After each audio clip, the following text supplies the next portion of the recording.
Oh, hello. I didn't see you come in there. Welcome to my lair. Come, travelers, come warm yourselves by the fire. Who do we have here? Jilly Door, David JJ,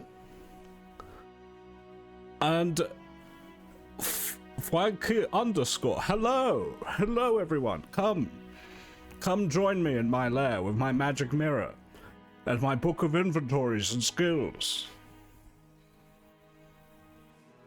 We'll just give it some time for other people to filter in, but hello. What do you think of my mirror here?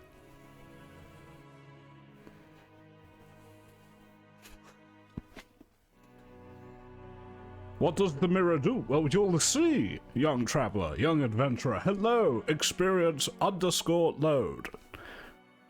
Very default normal map test looking. I'm a wizard, I don't know what that means. Hello, welcome.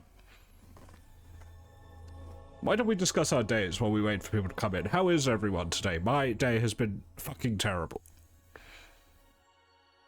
The gentleman that I'm doing this event with today, he came to the elf port to pick me up. I'm leaving soon to get chicken wings, but I'll be back. I see. You're being transmuted by a wizard, so you grow the wings of a chicken on your back. Well, I wish you the best of luck with that. That's a spell that's often quite simple to reverse, but not always. Yeah, so the gentleman that I'm collabing with today, he came to pick me up at the elf port, and my teleportation was delayed, which I'm not even going to talk about. It was this whole thing. It was this whole thing. There were gremlins in the teleportation chamber, you see, and you don't want gremlins in there. It's a fucking nightmare. We're not live, are we? No, okay.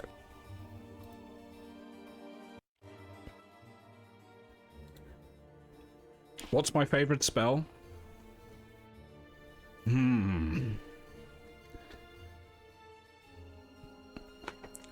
Most wizards will say Fireball. I'm not going to knock Fireball, it's one of the classics. For me, probably Summon Nymph. Oh, SHAPAN the Splendiferous, thank you. We're not friends. Have you received the homunculus I sent your way last week? Oh, do you mean that malformed little creature? I saw it. And I was good. I said, "Oh, good heavens! Good heavens! What is that?" And I threw my shoe at it, and it fucked off. So, I believe I did receive it. Next time, try harder. Apply yourself. I'm a big fan of Instigate Psychic Duel personally. Oh yes, people often do that one on Twitter. Did you know that if you post well enough, you can cause someone psychic turmoil? Of course. Of course, being a wizard. We have our own Twitter, you see.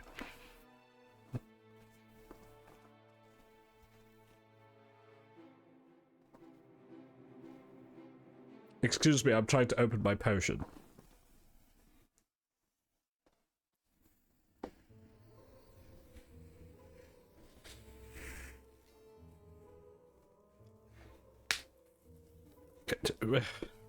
What do they make these things out of? Ignore this.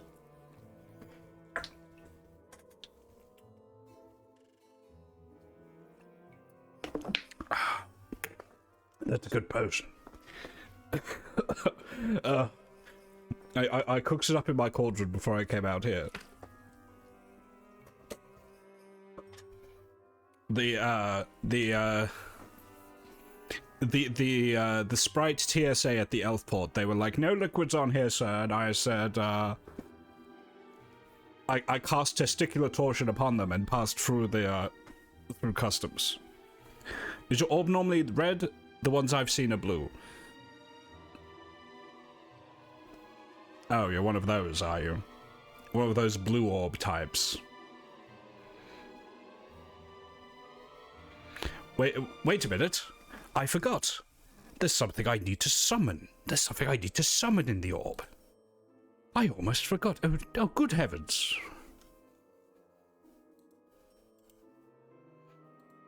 How thoughtless of me. One moment.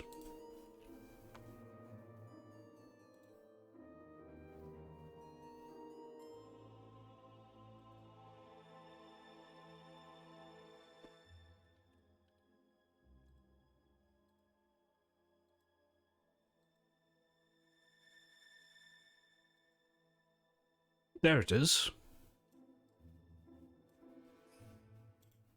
Let me just get that into the orb there. One moment, everyone.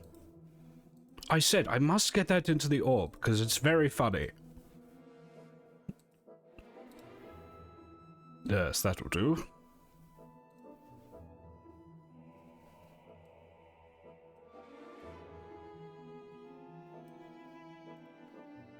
We shall ponder this as needed.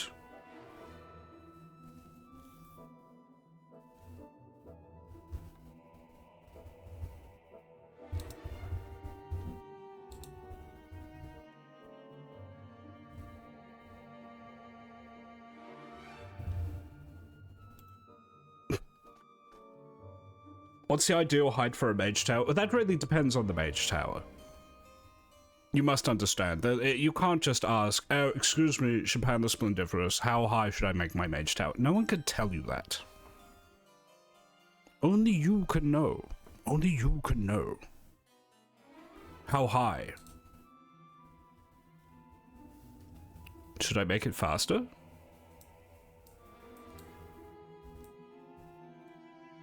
What does that look like? Oh, that's too fast. That's too fast. We don't want the duck rotating that quickly. Oh shit, how do I...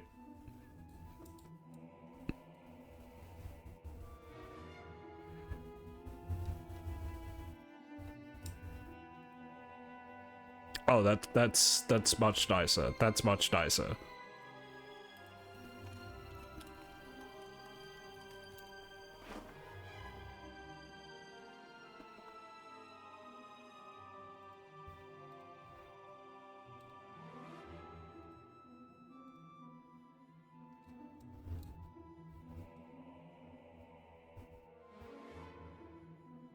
There we go. Wonderful. Alright, the orb is set up. How do you grow such a magnificent wizardly beard? Semen retention. Anyway, I think this might be everyone for now, so welcome. Welcome in, travelers. Welcome to my humble abode. I understand you must be weary from the road. Well, today, I was invited to host you in the consumption and adventure of classic RPG game books. I'm excited, aren't you excited? In fact, I have some of them right here with me, on my magic mirror here. Mirror, mirror, in the room, bestow upon me the first book, The Warlock of Firetop Mountain.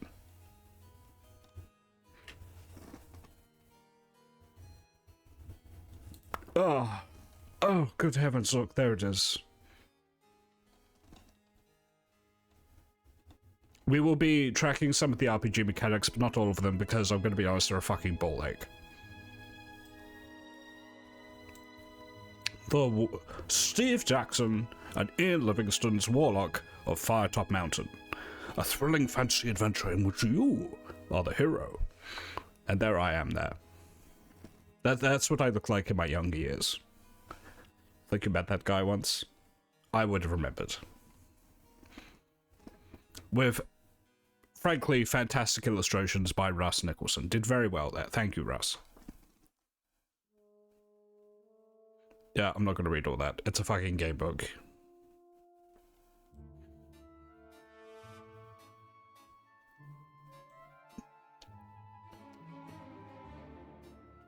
Okay. Oh, the titular warlock. Oh, well, hopefully, if you get through the game book alive and well, we'll see him. Before embarking on your adventure, You must determine your own strengths and weaknesses. You have in your possession a sword, a shield, together with a rucksack containing provisions, food and drink for the trip. You've been preparing for your quest by training yourself in swordplay and exercising vigorously to build up your stamina. Let's make a note of that, shall we?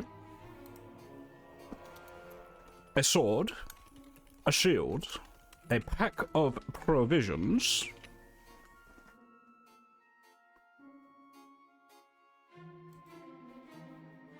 oh, it's gone into the other page. Oh, this is awkward. There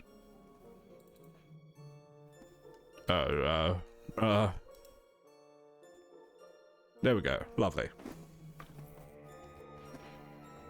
The GURPS guy or the game? I believe it's the Games Workshop's guy. Although, interestingly, there are two Steve Jacksons, and both of them worked on fighting events and game books. It's just one was American and one wasn't. Confusing, I know, but what are you gonna do? To see how effective your preparations have been, you must use the dice to determine your initial skill and stamina scores. On pages 18 to 19, there's an adventure sheet. Well, I've got an adventure sheet right here, don't worry. Oh, I need to set up dice rolling.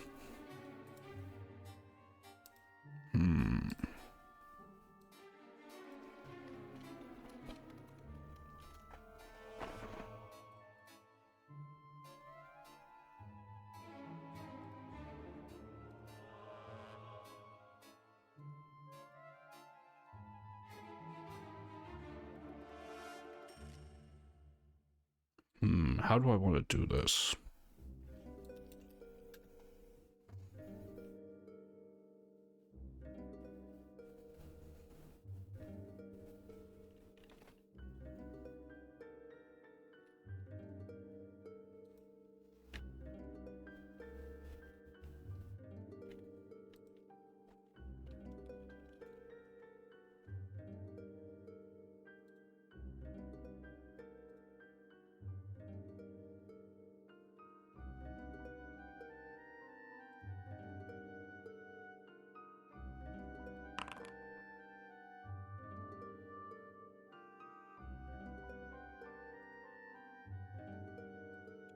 This'll do.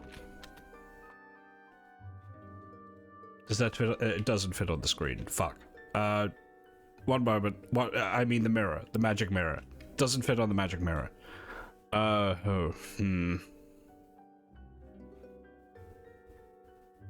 This is a pickle. Fear not.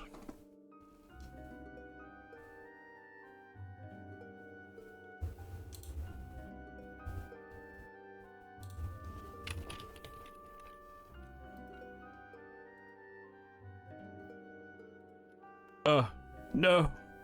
Get off my screen.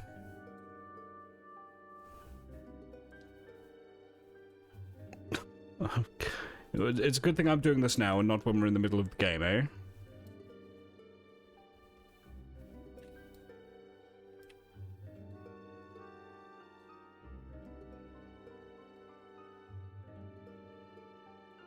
There we go. Wonderful. Wonderful. Alright, so. Could the orb show the results of a dice roll? That's not a bad call, actually.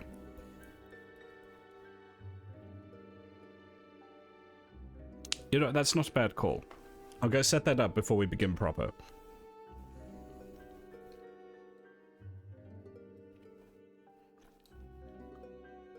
We'll have to say goodbye to the funny rotating duck. Goodbye, duck.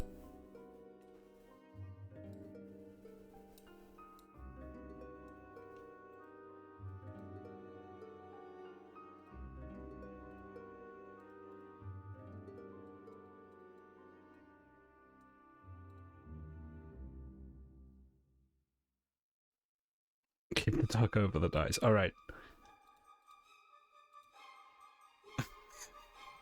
We shall consult the mallet of probability to see what we roll.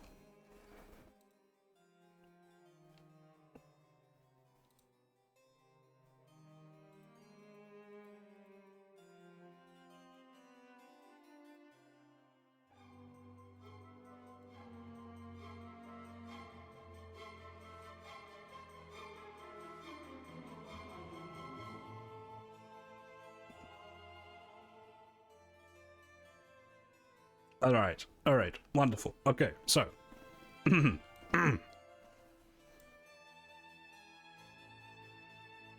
I've just fucked it all up, haven't I? What did I just do? It's because I resized the window.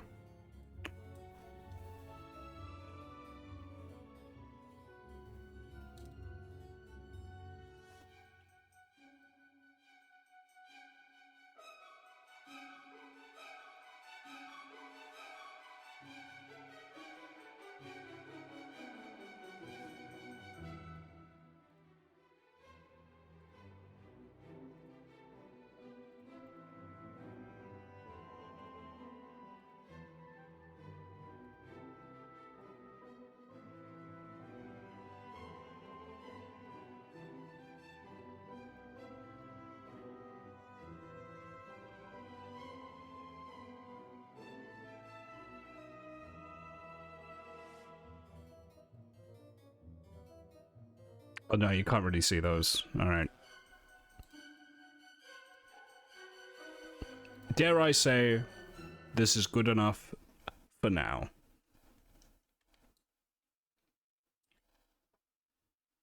You have to recalibrate your orb's connection to the Arcane.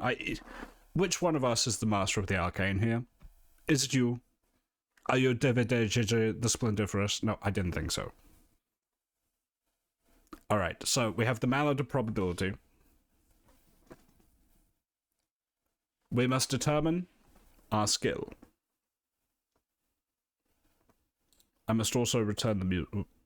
What happened to my music?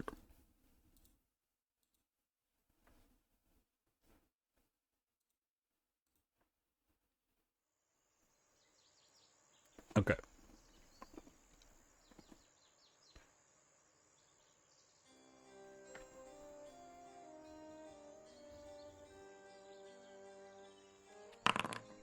We'll just take the first dice roll for this. A 2. Add 6 to this number and enter the total in the skill box on the adventure sheet. Congratulations, adventurers. You have 8 skill.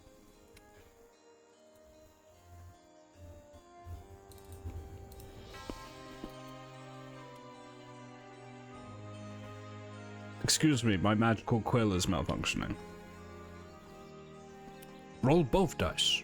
Add 12 to the number rolled and enter this in your stamina box.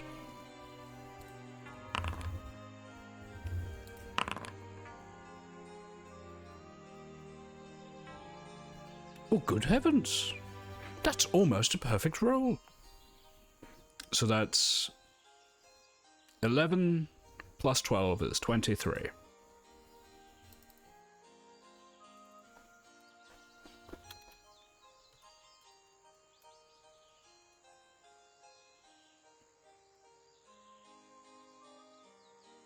There is also a luck box. Roll 1 die, add 6 to this number, and enter it in the luck box.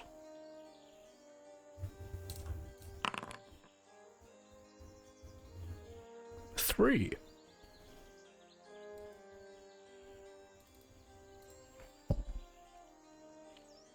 Stamina.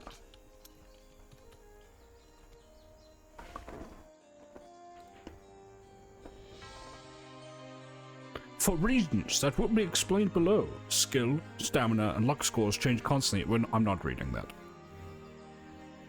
I'm not going to be doing battles either. Fuck it, we'll just assume that you win every battle. I'm going to be nice. Trust me, in these old game books, there's enough things that are going to potentially put an end to your adventure early. You don't need to worry about the combat. Yep.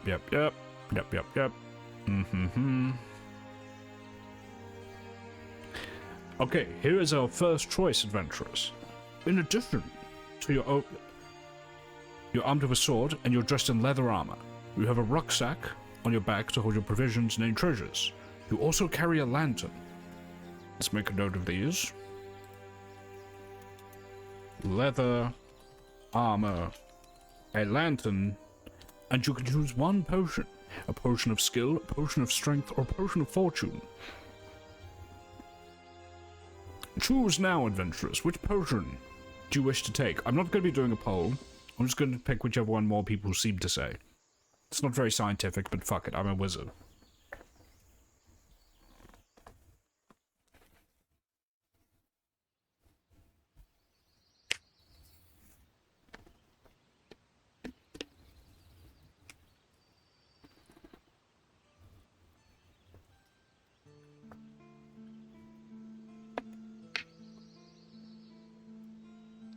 What are we thinking, adventurers?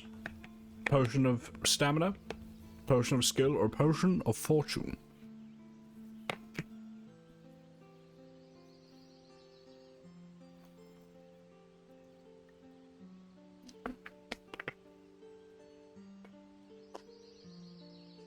Fortune, very well. The pact is sealed.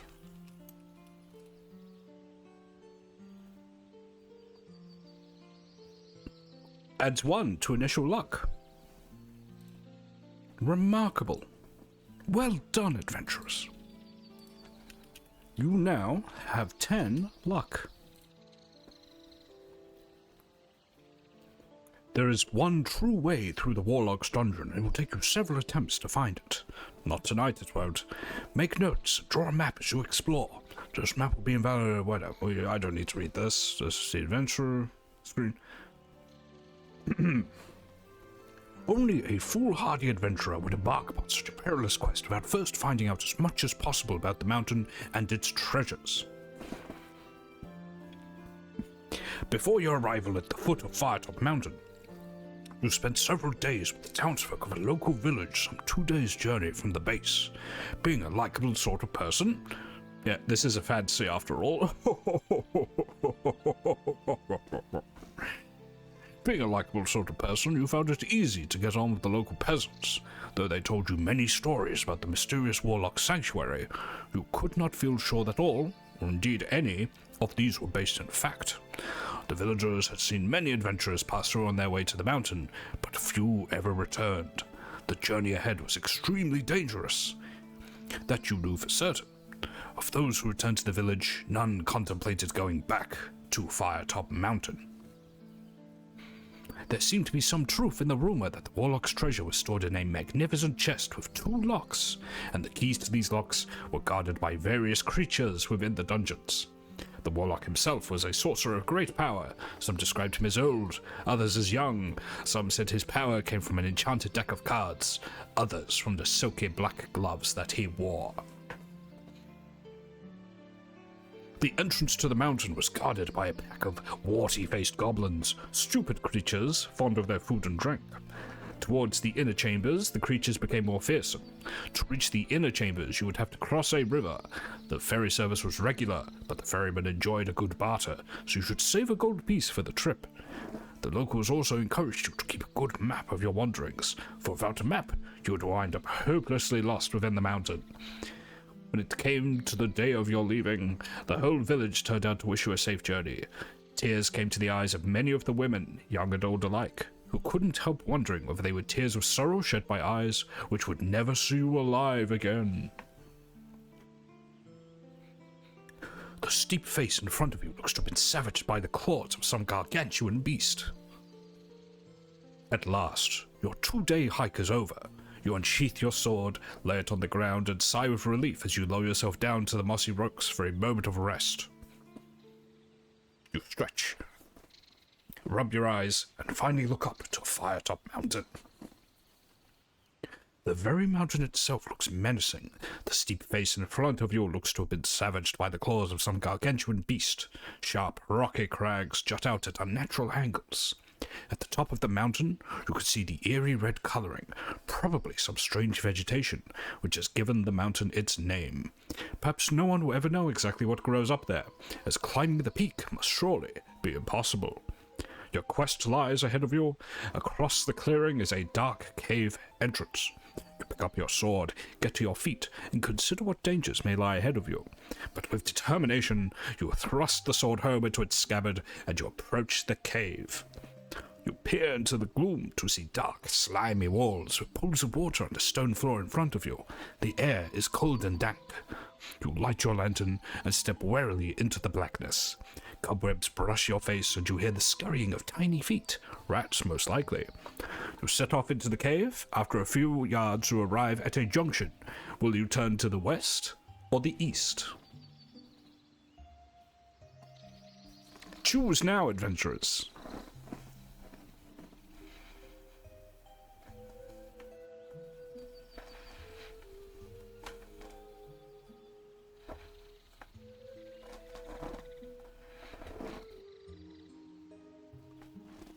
Excuse me, I'm just going to adjust myself my wizard throne. That's nice. Put my feet up. You can't see them, but putting my feet up right now. Do you journey to the west or the east?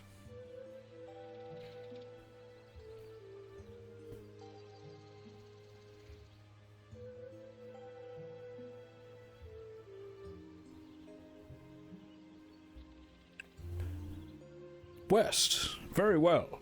You will journey to the west.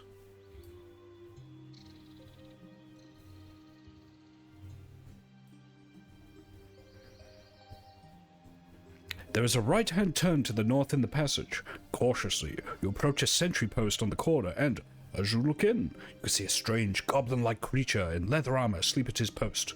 You try to tiptoe past him. Test your luck. If you are lucky, he does not wake and remains snoring loudly. If you are unlucky, he wakes up. Alright, let's just double check. How do you test luck? Roll 2 dice, equal to or less than your current luck score. You've been lucky. And the result will go in your favor. And you lose luck every time you test it. Okay. I wonder, do we get a... We do! We get a picture! As you look, you see the strange goblin asleep. Let's test your luck. Malin of probability. Test their luck.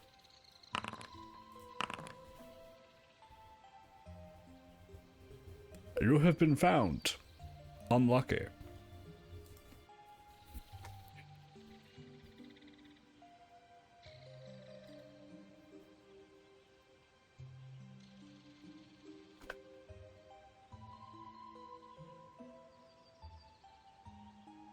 I've already forgotten what the number is. 248.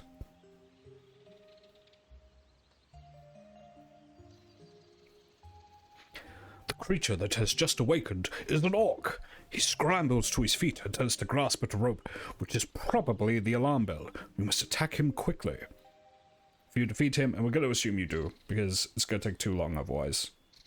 Backstory, my village was raided by goblins. Hey, well, you just killed an orc, so congratulations. Turn to page 301.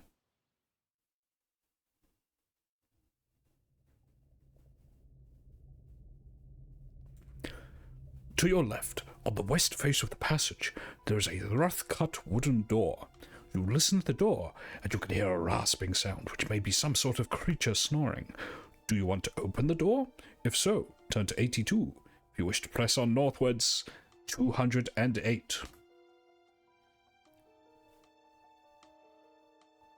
Do you investigate the noise, or do you carry on?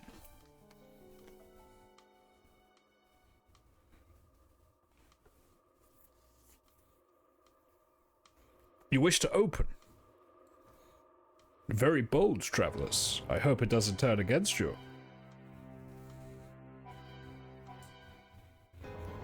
The door opens to reveal a small, smelly room. In the center of the room is a rickety wooden table on which stands a lit candle. Underneath the table is a small wooden box. Asleep on a straw mattress in the far corner of the room is a short, stocky creature with an ugly, warty face. The same sort of creature that you found asleep at the sentry post. He must be either the guard for the night. He must be the guard for the night watch. You may either return to the corridor and press on northwards, or creep into the room and try to take the box without waking the creature. If you want to try to steal the box, test your luck.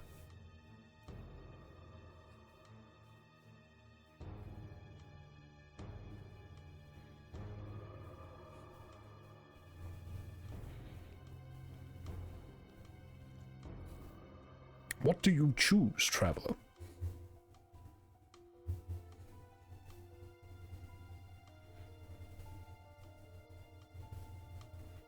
Choose wisely, traveler.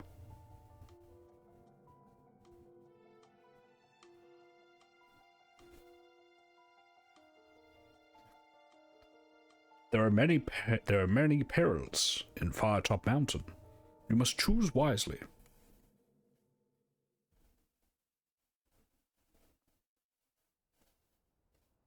You know, I'm just going to take the choice for you. Fuck it. We're gonna test it. We're gonna test luck. Mallard of probability. Test their luck.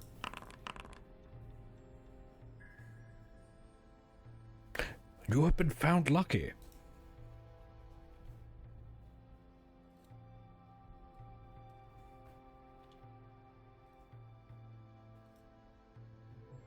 Let me just double check. Do you lose luck on every test or just if you succeed? Each time, yeah, each time you test it. Yep. Okay.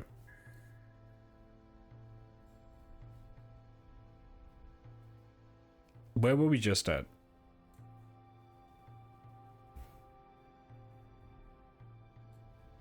Hang on, I'm just retracing our steps. 10 to 147. Thank you.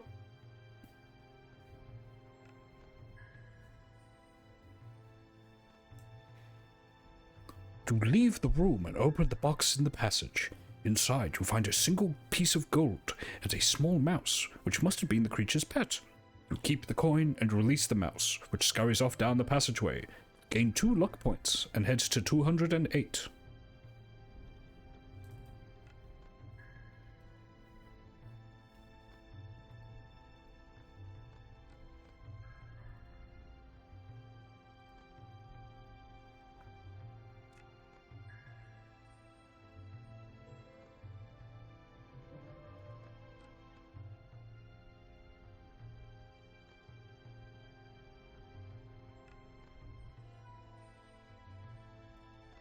Further up the passage along the west wall, you see another door. You listen at it, but you hear nothing. If you want to try opening the door, turn to page 397.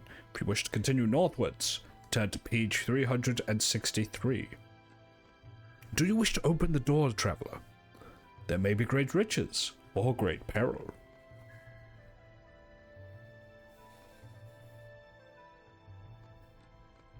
I could tell you, but that would be spoiling. That would defeat the whole purpose of the exercise.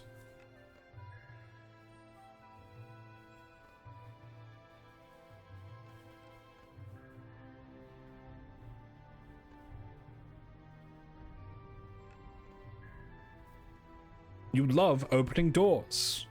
You can't get enough of it. 397.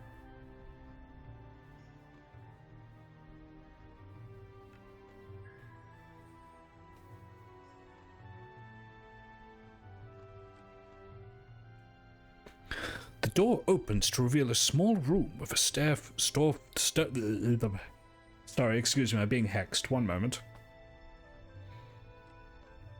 The door opens to reveal a small room with a stone floor and dirty walls. There's a stale smell in the air. In the center of the room is a makeshift wooden table, on which is standing a lit candle. Under the table is a small box. In the far corner of the room is a straw mattress. You may either open the box or leave the room.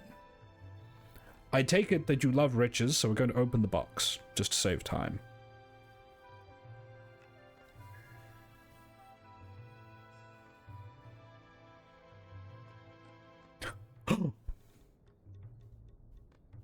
Good heavens! A snake! The box is light, but something rattles within. You open the lid, and a small snake darts out to bite at your wrist. You must fight the snake. If you kill the snake, and we'll say you do, turn to page 145.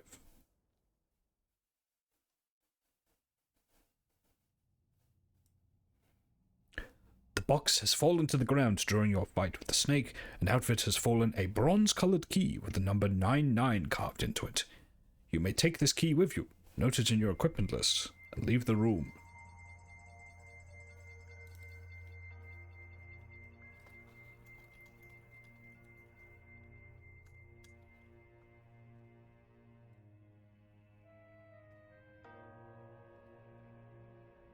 Add 1 luck point.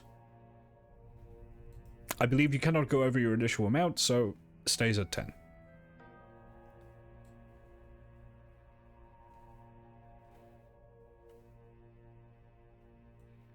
Further up the passage on the west wall, you see another similar door. You listen at the door and grimace to hear the worst singing you have ever heard in your life. Do you want to go into the room to investigate this hideous din, or walk on up the passageway? Turn to page 42 if you do that.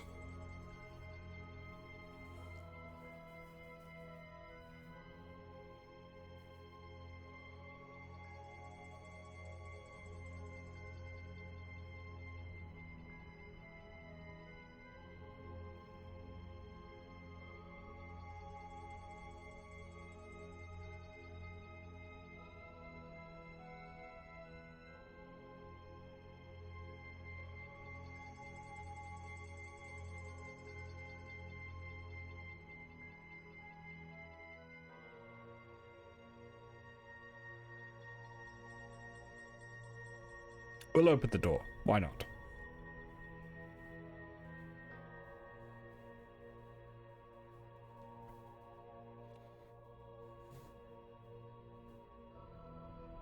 The door opens to reveal a small room. The room is dirty and unkempt. A straw mattress lies in one corner.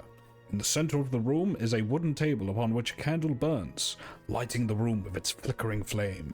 A small box rests under the table. Seated around the table are two small creatures with warty skin, dressed in leather armor. They are drinking some sort of grog, and, by the way they stagger to the feet on your arrival, you assume they are very drunk. You may either draw your sword and leap forward at them, or slam the door quickly and run on up the passage. We shall leap at them. Shall attack. Because I'm skipping the combat minigame. The two drunken orcs you now face are obviously startled at your entrance, and, as quickly as they are able, they fumble around for weapons. You must attack each one in turn, their drunkenness allowing you one extra point your dice. Yeah, 3, 7, 8.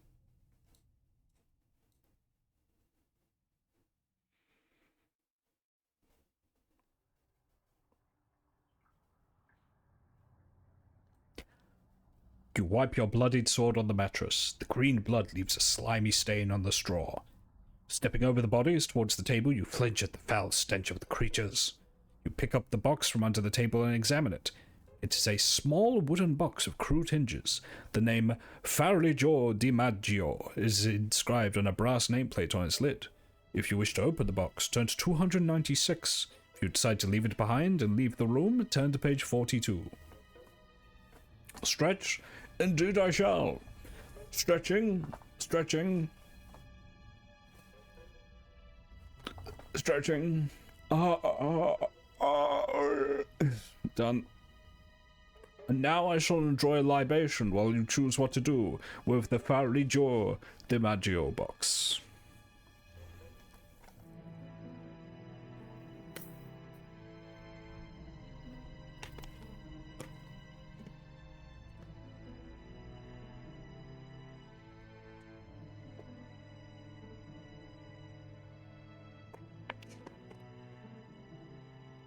You return from dinner. You have just slain 2 orcs, and you now have a box in front of you. Do you wish to open the box, traveler?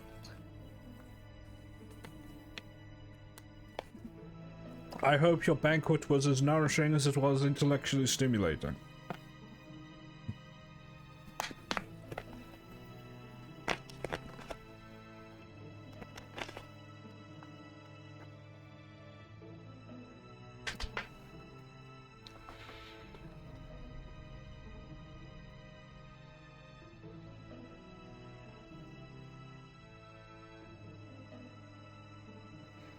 Great riches may wait inside, or great dangers.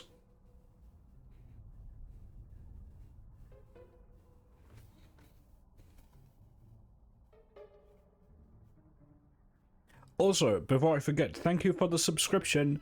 No, we'll open the box, it's fine.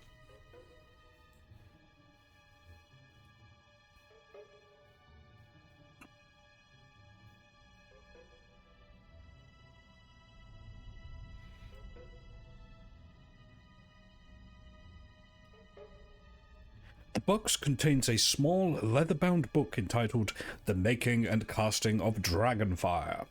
You open the pages and begin to read. Fortunately, it is written in your own language, so it's probably not understood by the orcs. Otherwise, this treasure would certainly not have been as loosely guarded as it was. The book is written in tiny handwriting by Farijor DiMaggio. In it, he tells the story of his life's work, the creation of the Dragonfire spell with which to fight evil dragons. You read how, in his last years, Farijor finally perfected his spell, but by then was too old to make use of it. So he completed his book, locked it in a chest, and hid it in the depths of Firetop Mountain, afraid that it might fall into the wrong hands. The wrong hands to kill evil dragons. I never liked him. And so, you who now holds this book, you have my life's work in your hands. The power of destruction is yours if you wish it, but do not waste it. Thus use the spell for the purpose for which it was intended, should be consumed by evil itself, and die by the fire from your own hands. Remember, only when the dragon breathes its fire at you should you raise your arms and say, Ikilerif, Ikamirif, Irif, DiMaggio. You say these words slowly and softly. Suddenly, the pages seem to glow, and as this glow disappears, so do the words on the pages of the book. You repeat the spell to yourself to memorize it, and leave the room. We shall note this on our page.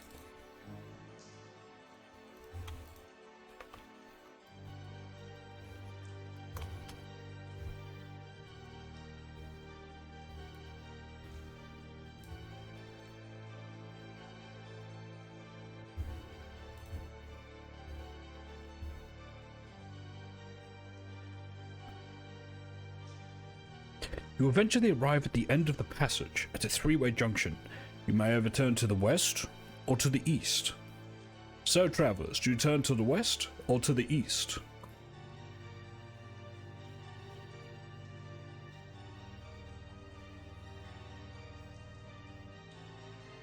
You better say that fast if a dragon is breathing fire at you. Well, yes, but you have to make sure you get the pronunciation correct. Otherwise, all sorts of things could happen.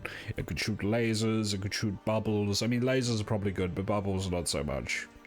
You wish to go eastward? Well done, traveler. Let us see what fate awaits you down the eastern passage. You arrive at another junction. You may either go northwards or continue eastwards.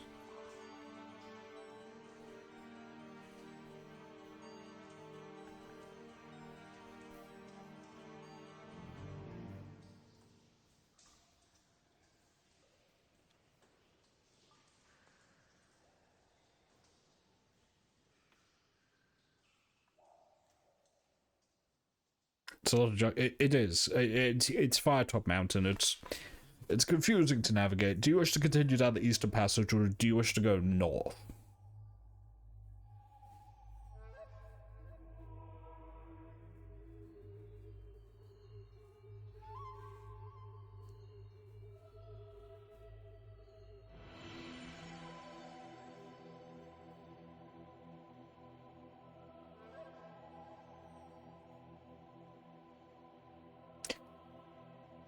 You know, I'm gonna let the mallards decide.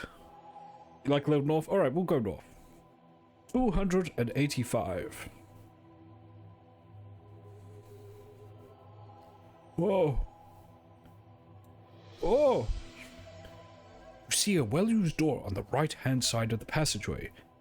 With the ear to the keyhole, you listen and hear a man screaming for help from inside. Will you open the door or walk on? A test. A test of heroism or stupidity? Do you aid the screaming man, traveler?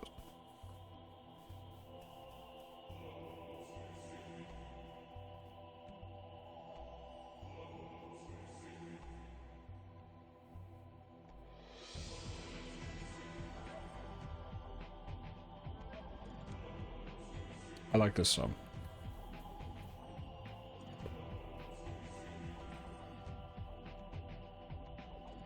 You wish to save him? Very well.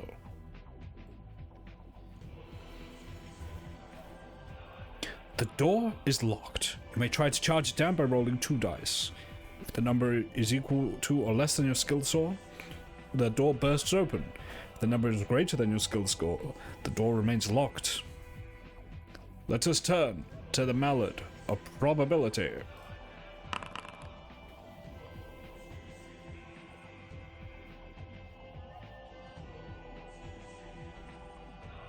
You have injured your shoulder and you must continue up the passage.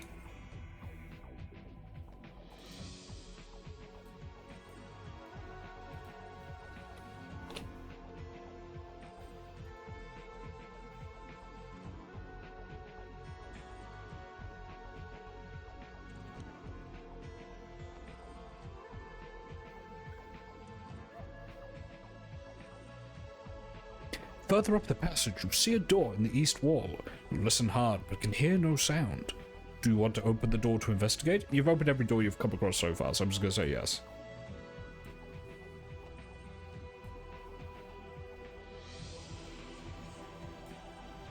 The door is firmly locked. You may try to force it open, turn to 53. You may continue along the corridor.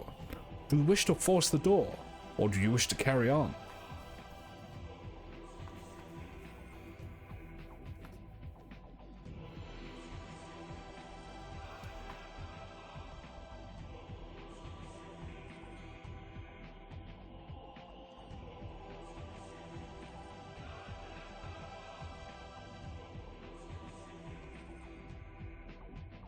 You can't fail twice in a row. Oh, I assure you, you can. But let's have a look. 53.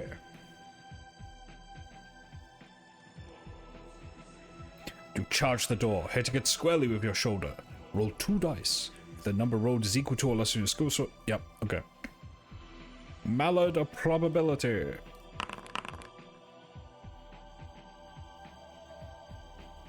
You failed.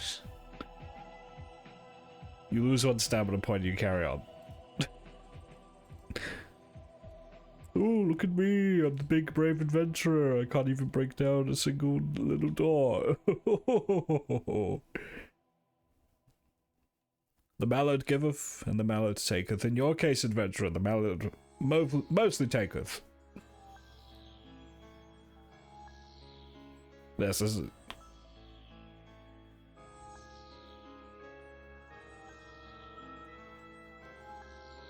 On the east wall of the passage, you see another door, this time made of solid metal. Listening at the door, you hear the sound of tortured screams coming from within. If you wish to try opening the door, turn to page 102. You know, you mostly tried to open it. We would just say yes. 102. 102. The door is not locked and opens. The room in front of you seems to be a small torture chamber with various torture devices around the walls. In the center of the room, 2 small hunchbacked creatures are having their fiendish way with a dwarf who is tied to a hook in the ceiling by his wrists. The 2 hunchbacks are poking and cutting him viciously with their swords. The dwarf lets out a final scream and falls silent, eyes closed. His captors make disappointed noises and look around angrily at you as if it were your fault that the dwarf has collapsed. You must act quickly. Will you close the door and continue up the corridor? Draw your sword and try to fight the creatures, or stride over to the dwarf, give him a jab with your sword, and put on an evil laugh for the torturers. What do you choose, traveler?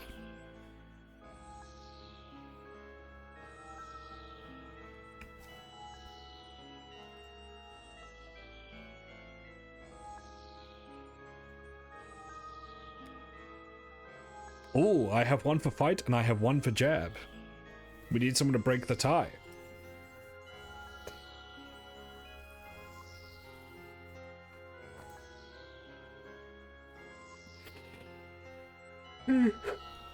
Sorry, excuse me, I was studying tomes all night. You know what? I'm gonna roll. The mallet will decide. Evens, you fight. Odds, you are evil. You do something evil. Evens, you fight. Jab got 2 votes. Oh, Jeb did get 2 votes. All right, in that case, disregard that. I apologize. I missed that first one. The 2 goblin torturers look at each other amazed, then look at you. They chatter to themselves, then indicate for you to wait while they go off and get another dwarf to give them some more fun. They disappear out of the room, and you cut down the dwarf who is, as you guessed, quite dead. You decide it best to leave and press on northwards up the corridor. Turn to page 303. Ponders the orb. I don't need to ponder it. I understand it quite well, thank you.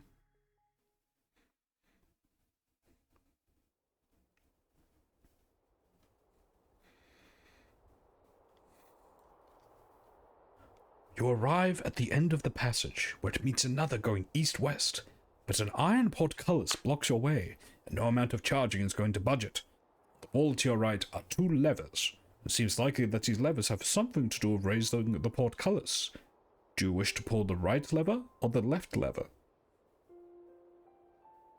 How did you get out of the orb? It's a long story. It's a long story, don't worry about it. You wish to pull the left lever. I'm seeing left. Alright, we'll go left. To your horror, you realize that this dummy lever was a trap. Although it looks like a candle. Although it looks like a handle, it was in fact a wax-coated sword blade, and it has now cut your hand badly.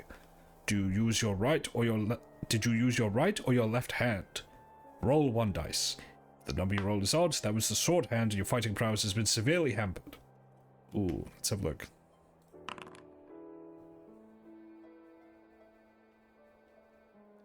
Use your other hand so the injury is not quite as important. You lose 1 skill point and 2 stamina.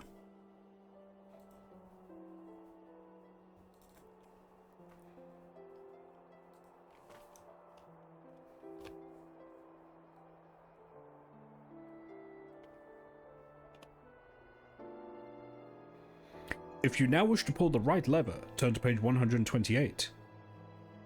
If you don't want to pull the right lever, you won't be getting much further. And remember which hand you will use.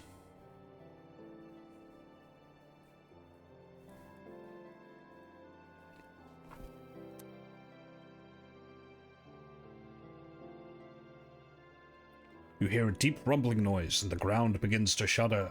Slowly and noisily, the portcullis rises into the ceiling. You may now walk to the junction. Will you turn west or east? Which way do you go, traveler? Which passage do you take in Firetop Mountain?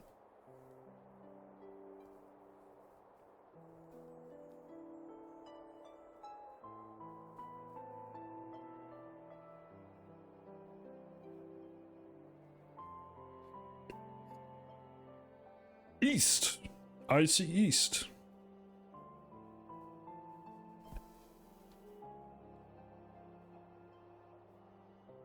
Cautiously, you creep along the passageway.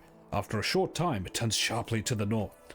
At the corner, there is a bench of solid wood, and above the bench, a sign reads, "Rest ye here, weary traveler. Here you may stop and eat provisions if you wish, or continue."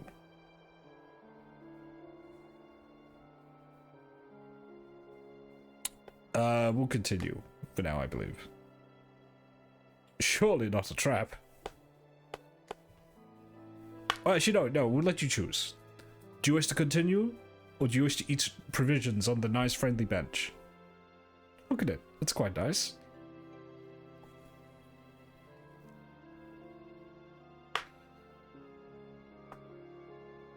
Your feet are very tired, travelers. You wish to continue? 367. It does look quite friendly. Now we'll move on.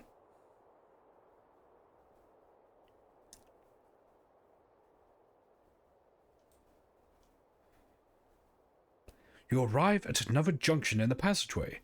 If you would like to turn westwards, turn to 235. If you wish to go east, go to 323. It's another junction. There's a lot of these.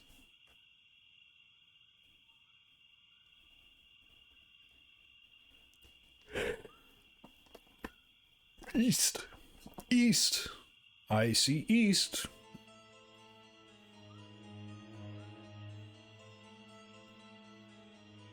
After a few meters, you reach another three-way junction. You may turn north or go east. Shall we just keep going east? Are we just gonna keep going east? Are we just gonna be east pilled? Alright.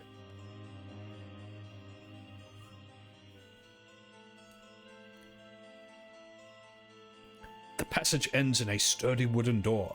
If you want to try opening it, turn to 193. If you wish to turn, go to 93. We'll try and open it.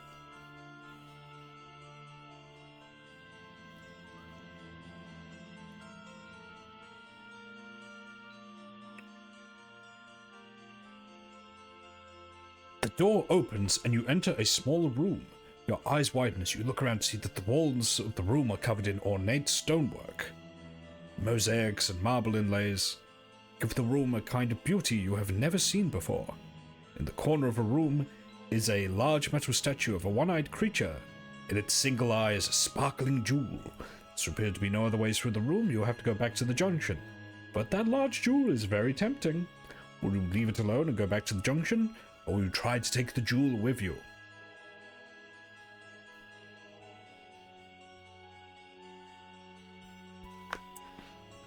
It's a very shiny jewel.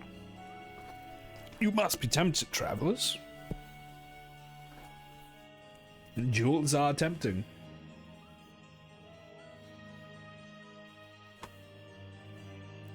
It may even be a magical jewel that aids you in the defeat of the warlock.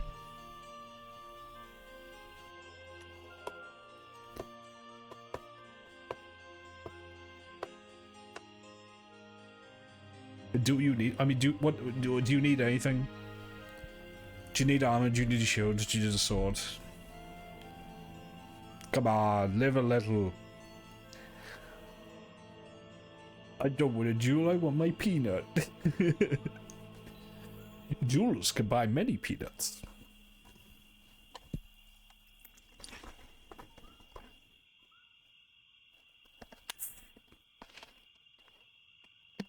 Jewel it is.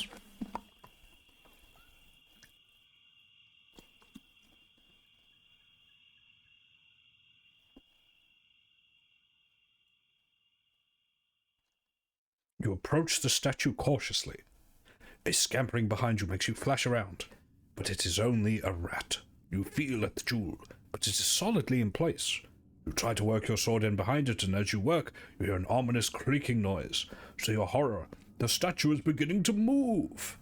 You jump down and draw your sword. The iron cyclops cranes its head towards you and steps down from its pedestal. You must fight. I'll be nice, just say you defeated. That's fine.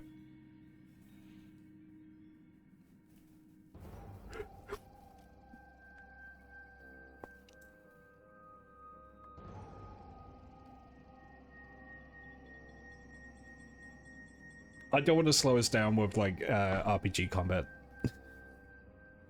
You sit and back and rest from the exhausting battle. You may eat provisions here. You prize the jewel from the still statue. 'Tis heavy in your hand, and is worth 50 gold pieces. You put it in your pack. As you explore the room and the statue, you notice that one of its breastplate sections is loose. When you open this, a small key is inside. You may examine this and notice the number 111 on it.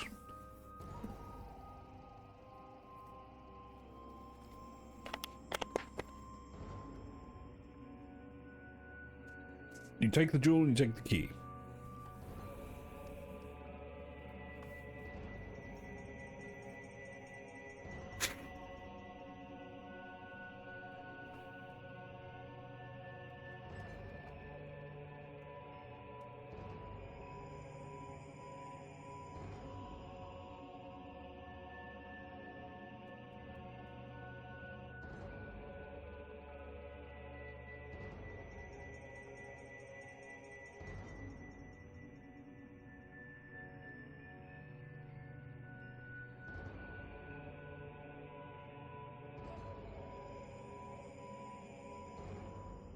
You arrive at the junction, and this time you turn northwards.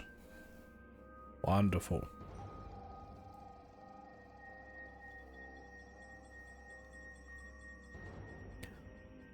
passage ahead ends at a sturdy door.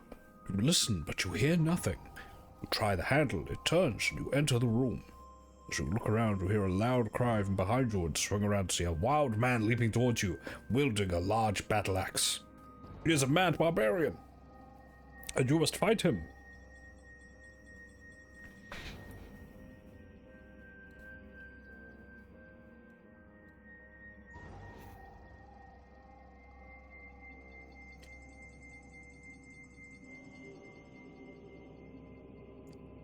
You kill him, you find an old box. You search the room, reveals nothing of value.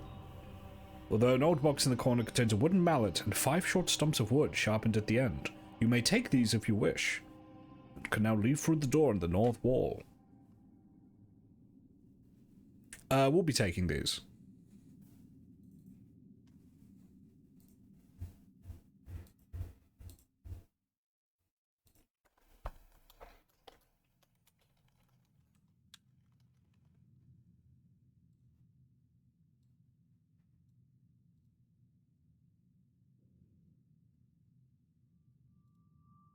Turn to 189.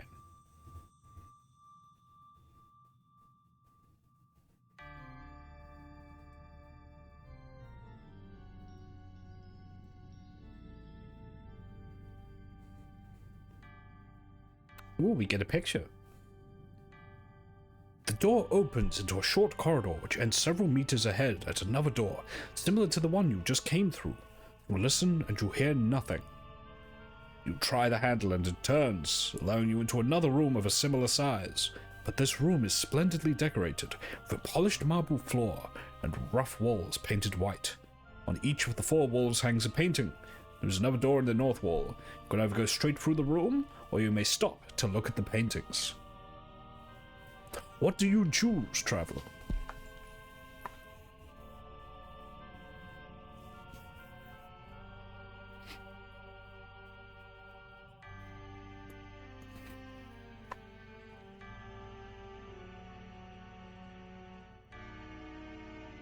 Nice painting indeed. I take your interest. You wish to examine them? Could use some artistic stimulation. The paintings are portraits of men. Your spine shivers as you read the nameplate under the one on the west wall. It is that of Zargor, the warlock whose treasure you are seeking. You look at his portrait and realize you're pitting yourself against an awesome adversary. You have the feeling that you're being watched and notice the piercing eyes following you as you move. You find yourself drawn towards the portrait and your fear rises. Lose 1 skill point. Do you have the courage to try to combat the warlock? You may either leave through the north door straight away, but treat this as an escape. You may look through your pack for a weapon to use against the warlock's power.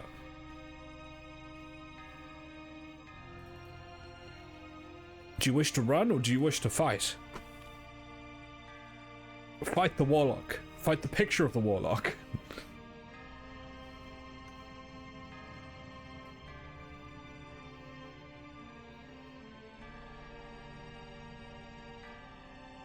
You try various items of equipment against the gaze of the painting, but none seems to work. You may try any of the following if you have them. You may slash the painting with your sword, you may hold a jewel up in front of it, you may plunge a wooden stake into it. You don't have cheese, so you can't throw cheese at it. Which do you choose, traveler?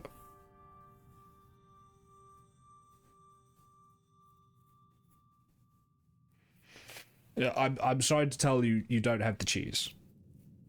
You wish to use the jewel?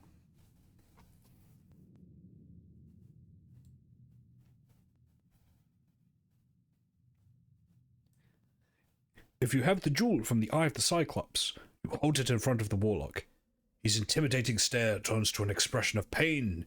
He obviously feels the jewel's power. Suddenly his eyes turn white and his expression goes limp. Your confidence gains as you realize you have won your first real battle. Gain 2 skill points.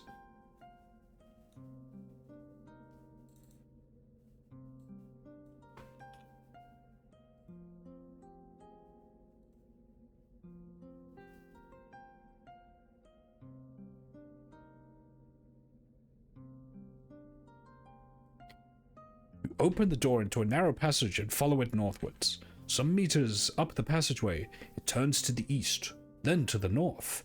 However, at the second bend, there is a small alcove in the rock. It seems a convenient hiding place, and a large rock forms a comfortable seat. You may stop here and eat provisions if you wish. When you have rested, you continue northwards.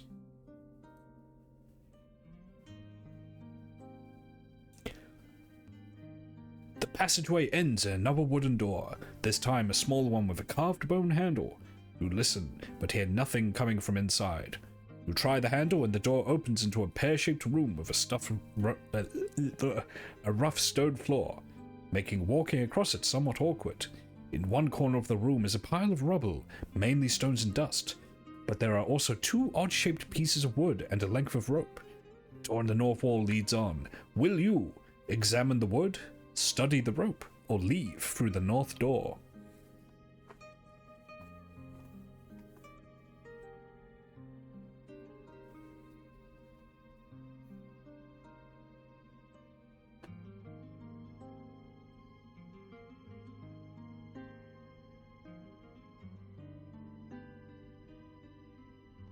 Interesting rope.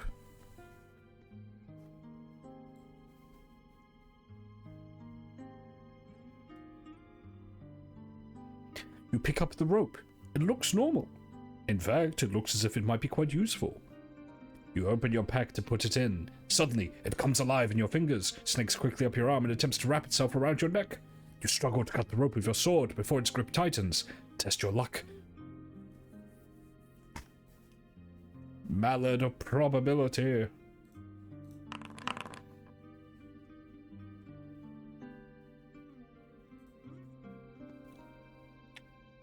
You are lucky. You cut the rope and it drops to the ground.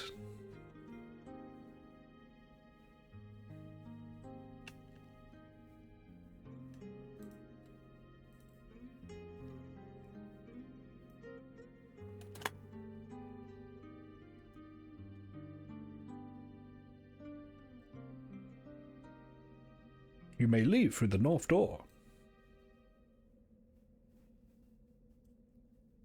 The passage ahead you leads northwards. The rocky floor becomes sandy until eventually you are walking on a sort of coarse sand.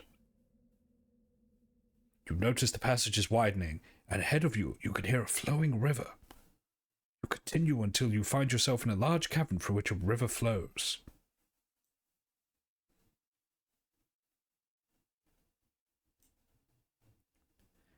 You are on the south bank of an underground river facing across its black depths. There appear to be 4 ways of crossing. To your left, a rusted bell bears the sign, "Ferry service, 2 gold pieces. Please ring." There is a small raft in front of you on the bank with a long stick resting beside it. You could punt across the river. A rickety old bridge crosses on the right. If you don't trust any of these, you may swim. What will you choose? Will you ring the bell, punt the raft across, risk the bridge, or swim? Choose now, as I get the music back.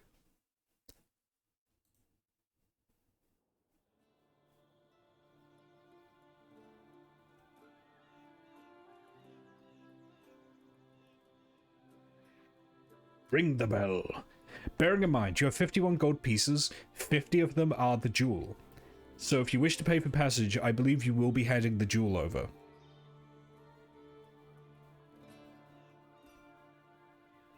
So you have to choose. You may lose the jewel if you use it as payment. Not good, yes. You only have 1 gold piece. The jewel is worth 50 gold pieces, however.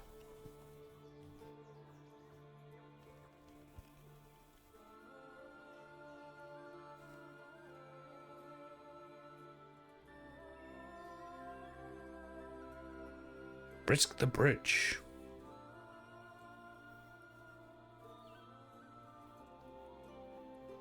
The timbers of the bridge are rotting and decayed from years of neglect. A single plank snaps under your foot. Roll a 1 die.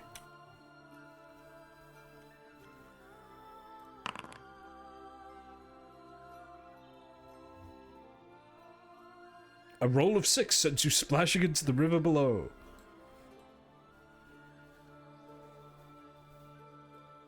The water around you bristles with activity, as if an invisible hand is dropping unseen pebbles into the river. You gulp. Piranhas! You begin to feel their sharp teeth biting into your flesh. You kick with your limbs, you slash with your weapons to keep them off until you reach the south bank. Wait a minute, piranha's a tropical fish. Don't worry about it. 218, you get nibbled on by fish. Okay, so the bridge didn't work. You can swim. There is also the raft.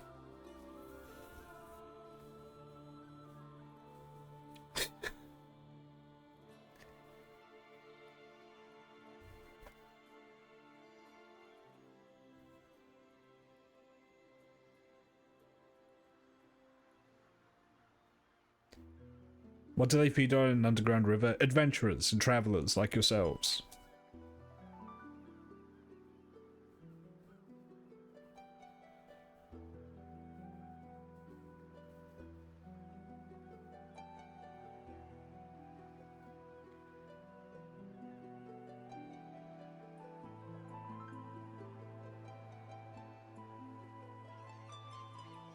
Is the stream of adventurers so common they are their reliable food source? Yes.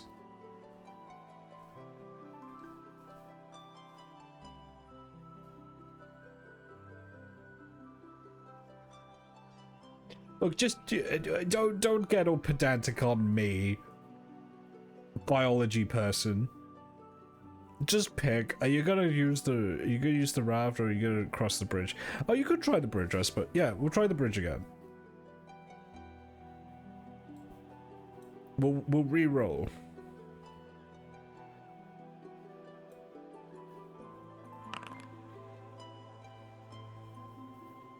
Okay, this time you managed to cross it.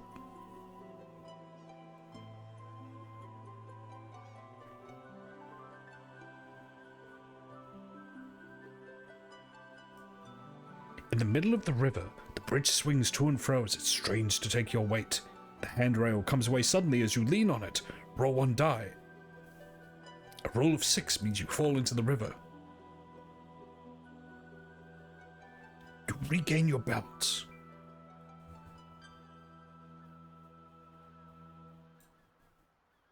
The bridge is slippery from the splashings of the water. At one point, you slip on a tuft of wet moss covering the timbers. Roll one die.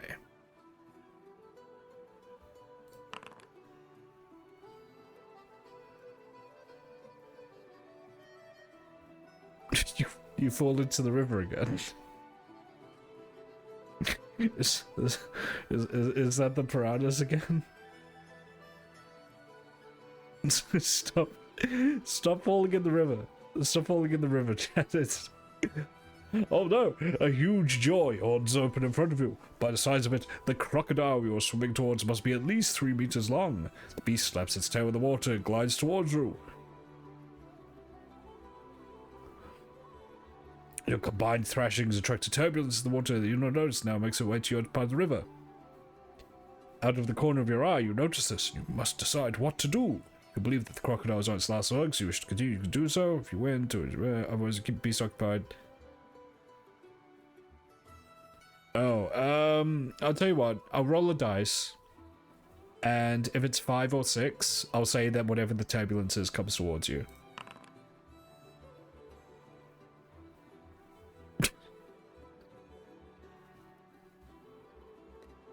Okay.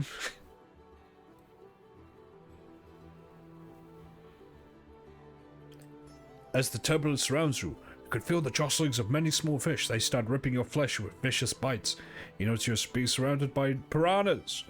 If, during a struggle with the crocodile, you have wounded it, you are lucky. Most of the fish attack the bleeding reptile. Yep, that's fine.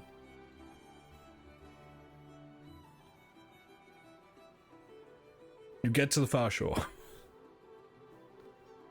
Wow, I forgot how much of this book is combat. I would maybe not skip it if I was aware of that, but... You're on the north bank of a fast-flowing river in a large underground cavern. Turn to 214.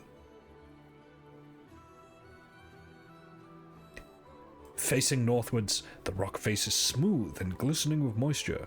Moss of many different hues grow on the surface. There is an eerie silence punctuated only by the splashings of the river as it flows behind you. You have 3 options.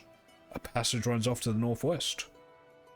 A large timber door is directly in front of you in the middle of the rock face. You can open the door. And another passage runs to the along the river eastward, so you can go eastward.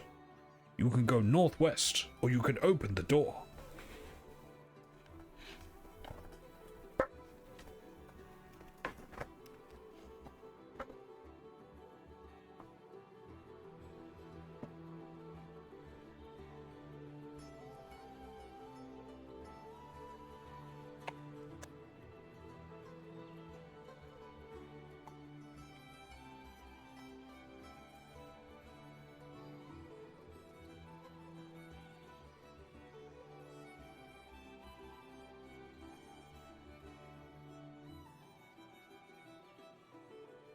It is a hard choice, but you have to make it. What do you like more? Do you like east or do you like door? Tried every door so far? Very well. 104.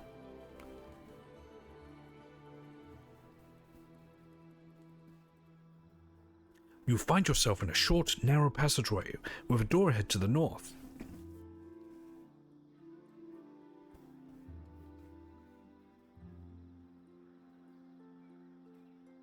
The door squeaks open on rusty hinges. The room is dark and your eyes begin to adjust themselves as you close the door behind you. You hear a shuffling in the room, but before you can react, a blow to your head knocks you senseless. Lose 2 stamina points. You got bonked on the head, dummy. Good job.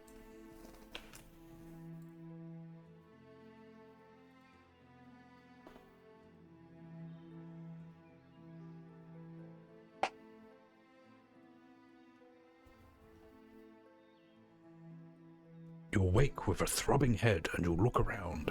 The room is about 8 meters square, with doors to the north and south. You've been dumped in the southwest corner. Standing motionless in the center of the room are 4 men. At least, they appear to be men. Their skin's a greeny-grey color, their clothes are tattered and torn, and they are all staring vacantly at the ceiling. One carries a club, one a scythe, one an axe, and one a pick. They are ignoring you completely. Around the room are various peasant-style weapons, pitchforks, axe handles, pointed sticks, etc., 1 or 2 shields, and several barrels. In the northeast corner is a human corpse with a sword in one hand and a shield in the other. You move your hand up to your head to feel for signs of blood, and you are relieved to find you are not bleeding. But as your hand moves, the strange creatures in the center of the room turn their eyes down towards you. Do you try to talk to them, jump to your feet and charge them with your sword, or scramble for an exit through the south door? And there they are. They look like delightful fellows.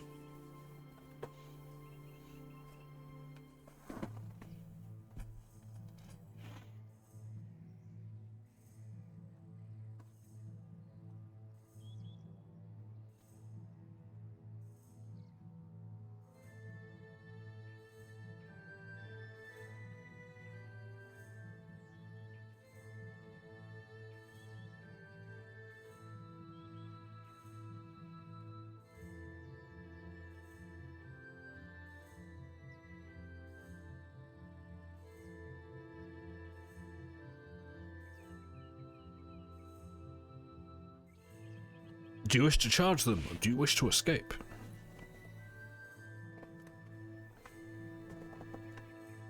Considering I'm making you automatically win every fight, we'll charge them. Yeah.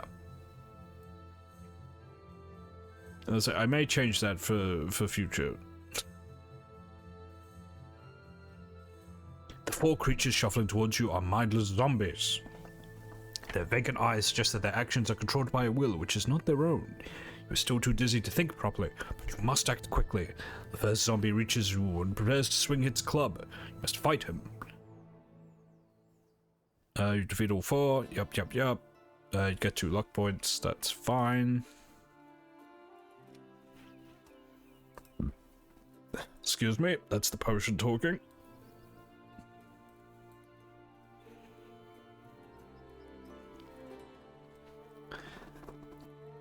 The poor wretches lying dead at your feet almost look happy to be relieved of the burden of life. But as you look down at them, you sense that you're not the only one to know of their deaths. Looking around the room, you may investigate the weapons lying around, go to the dead body in the northeast corner, or check the barrels.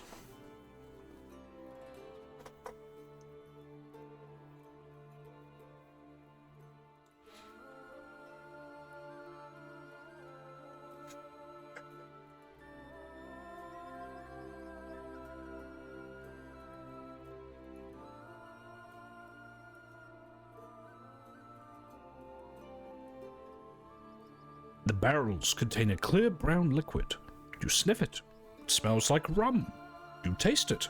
It is rum. You cup your hands, pour some in and take a swig. By golly, it's good.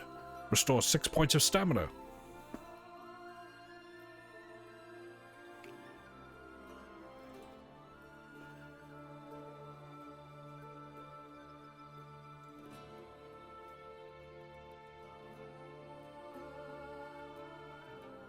A noise startles you, prompting you to leave the room quickly.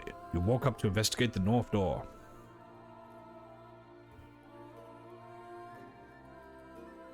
You're also getting fucked up on rum, I guess. Ooh, we get another picture. The door opens, and you'll find yourselves in a dark crypt of some room. The room is very large. At one end is an altar, and various coffins are strewn about the room. There is a door behind you in the south wall, and also one in the west wall. If you want to investigate the room further, turn to 254. If this place gives you the creeps, you can leave via the west door. Let's investigate closer, shall we?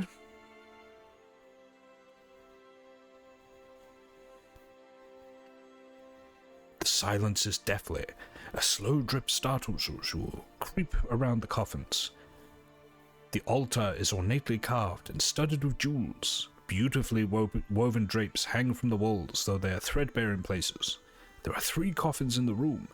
A creaking noise makes you whirl around, and the light from your lantern falls on the largest coffin. It is opening! As you watch, a tall man of a white face sits upright. His eyes open and fall on you. His expression changes from one of tranquility to one of abject hate. His mouth opens, and a terrifying hiss comes from his mouth. His teeth are wolf-like. He beckons you to come over. Do you approach him as he wishes? Draw your sword and prepare to fight. Reach into your bag for another means of attack, or run for the west door.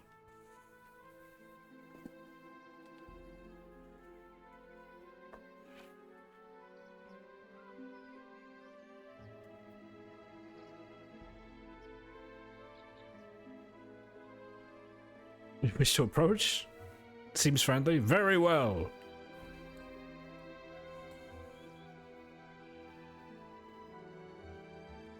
As you approach, you feel the eyes burn into you with considerable power. You begin to weaken under his gaze, lose 1 stamina point. You are gradually losing your own will. Will you try to draw your sword and fight him, or look for some other means to attack him in your bag?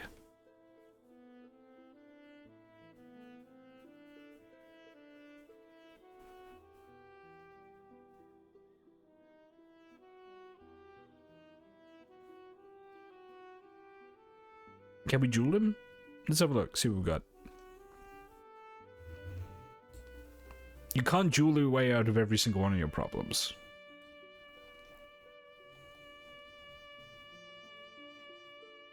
The creature you are facing is a vampire. You have various lines of attack. Your sword will do little real damage. A crucifix will hold him at bay, but will not kill him. If you have either of these, you may use it to get you through the west door. If you are determined to kill the vampire, you must overpower it to drive a stake through its heart. You have a wooden stake and wish to kill the vampire, turn to 17. You do, so we'll go there. Using the wooden stake and mallet, or makeshift mallet if you aren't carrying one, you'll form a cross and move towards the vampire, backing it into a corner. It hisses and snatches at you, but cannot come near you. However, it is going to be tricky getting the stake through its heart. As you advance, you stumble and fall forwards. As luck would have it, the stake flies forward and plunges into the shrieking creature. Test your luck.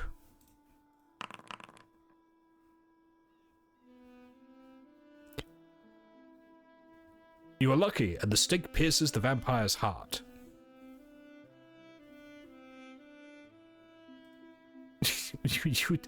That's a very bumbling way to slay a vampire, I'm not gonna lie.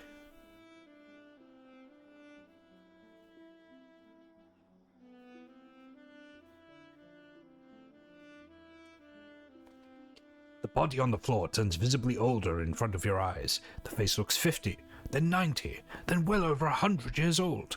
The skin rots and the eyes decompose as you watch. You notice a movement coming from the creature's chest. As the remnants of the vampire decay, a small black face breaks for its chest. It resembles a small black shrew, but as it frees itself and unfolds its wings, you realize it is a bat. You lunge at it, but it flaps away into the darkness. You search the whole chamber quickly. Remember, there are several other coffins in here, and find 30 gold pieces, a book, and a Y-shaped stick. You may take these. Right, let me...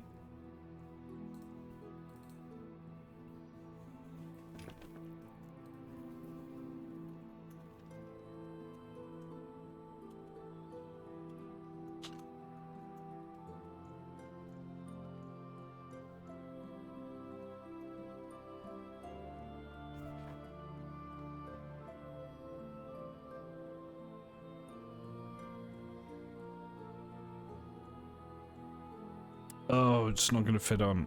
No. No, that's not enough.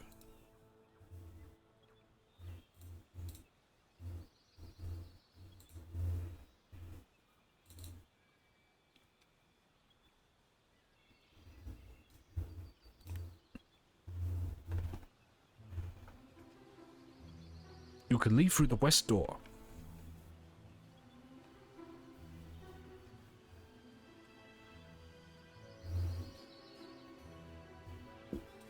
You're in a narrow east-west corridor. Looking westward, you can see a crossroads ahead. You go to the crossroads.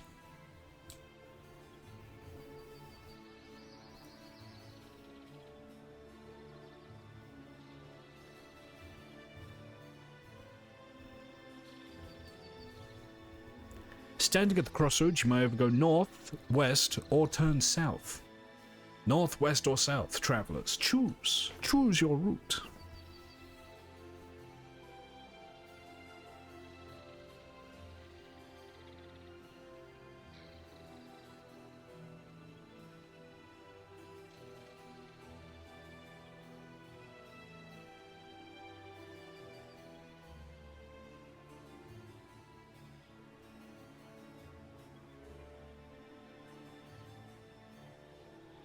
West. West it is.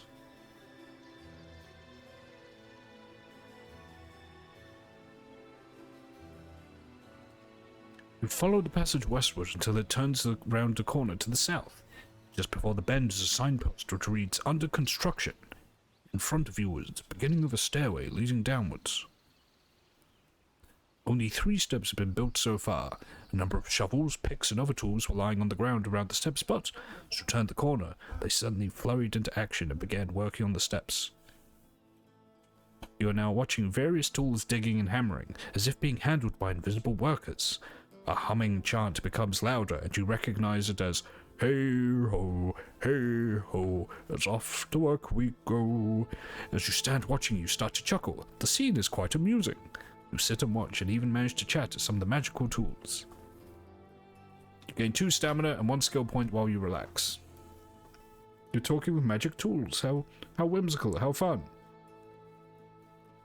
I apologize, someone just contacted me on my wizard's device. One moment, I'm getting a wizard text.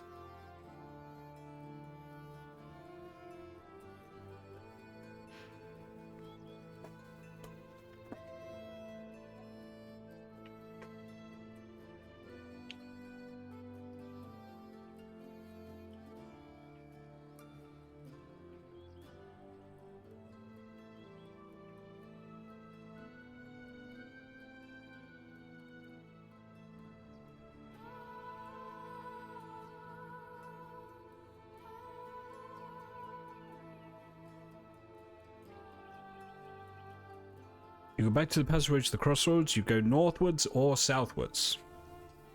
North or south. Can't go east, you came from the east. So it has to be north or south.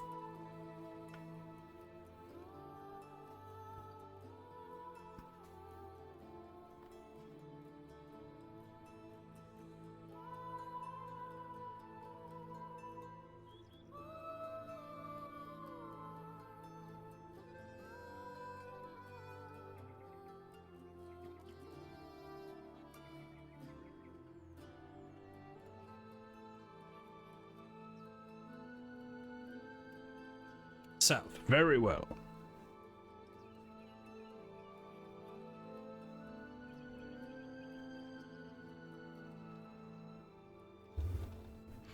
You are in a short passageway which comes to a dead end several meters ahead of you. You've studied the rock face carefully, but there appears to be no way through it. Return to the crossroads this turn, continue straight north. What a choice. What a choice.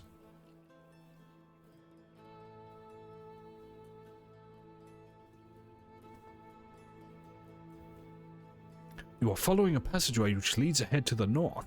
After several meters, it bends sharply to the east. You continue eastwards until you eventually come across a narrow opening in the north wall. You may go through this opening or continue eastwards.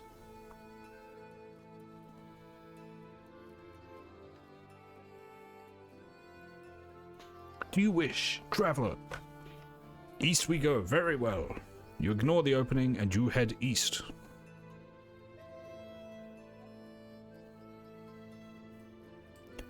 You continue along the passageway to the east. After some 30 meters, it turns to the south. Following it round the bend, you eventually come and stop at a large armored door. To try the door, turn to 6. If you'd rather return along the passage, go through the opening, turn to 89. We shall try the door.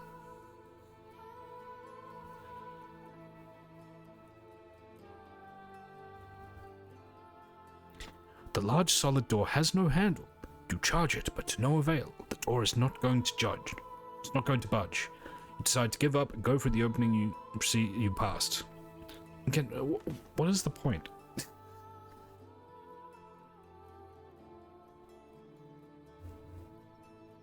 You climb through the opening and find yourself at the top of a narrow staircase leading downwards.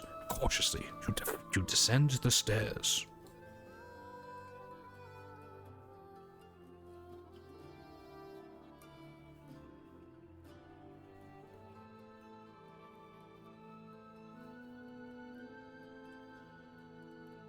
The narrow staircase is cut into the rock, and there are about 20 steps leading down.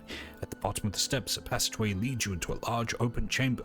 The chamber stinks of putrefying flesh. The smell is so bad that you are tempted to turn back. 3 bodies lie in the chamber. You may either search the bodies or tiptoe quietly through the room.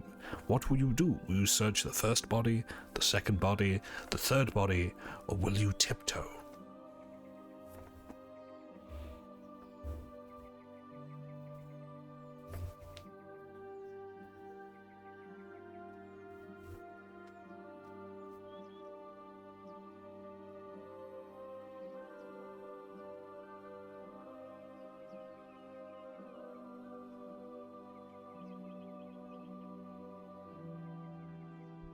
What reason would you have to tiptoe? What indeed?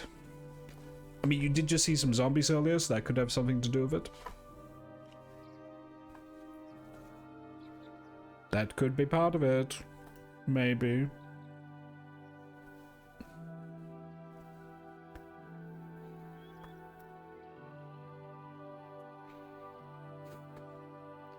Look, don't get sassy with me. Are you searching the bodies or are you leaving the room? I'm a busy wizard. Come on.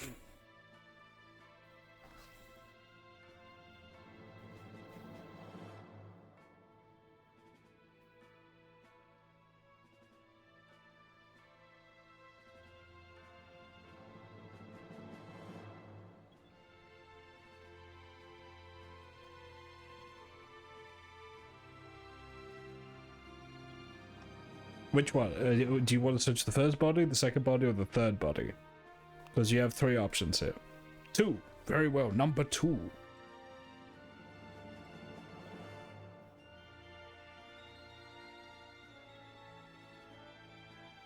Ah! As you move over towards the second body, you accidentally kick the third corpse on the floor.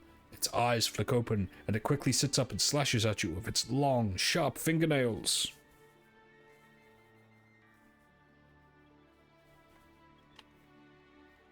Test your luck.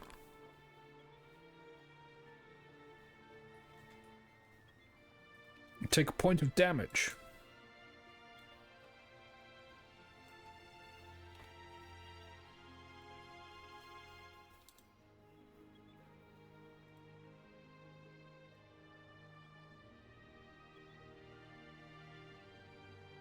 The creature now standing before you is a semi-decayed man. His quick eyes dart from side to side, watching you. His long tongue flashes out of a hissing noise. His teeth and nails are sharp, and he doesn't seem to be afraid of your weapon. He is a ghoul.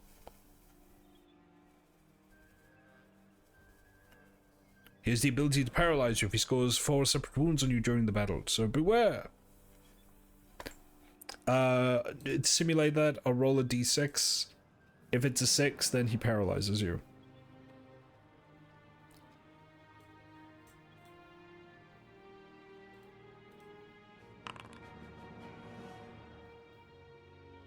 Nah, you're fine.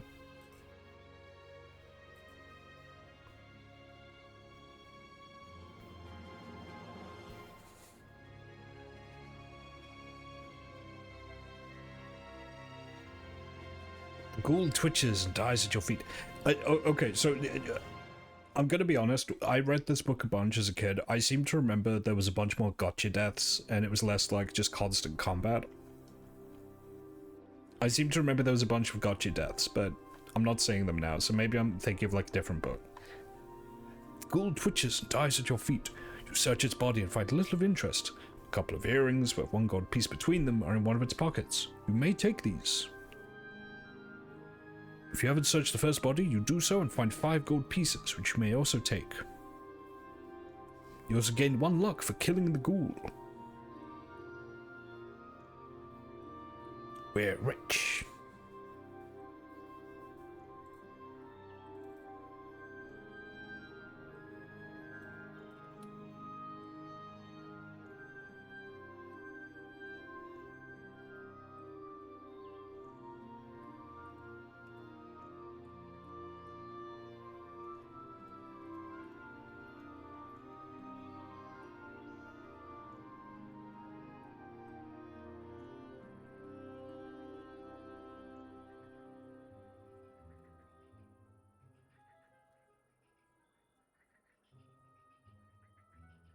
Yeah, I remember there being a lot less reliance on combat.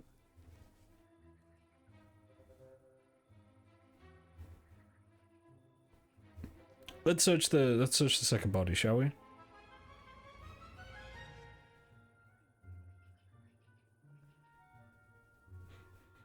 You search the pockets of the other body, and you find 8 gold pieces, a bottle of liquid, and an old piece of parchment.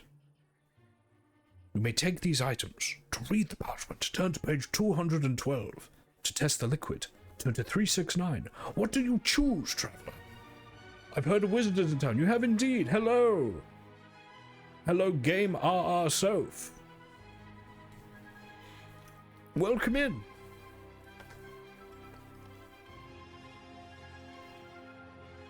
You wish to read the parchment? Very well. First of all, let me mark these new items on your character sheet.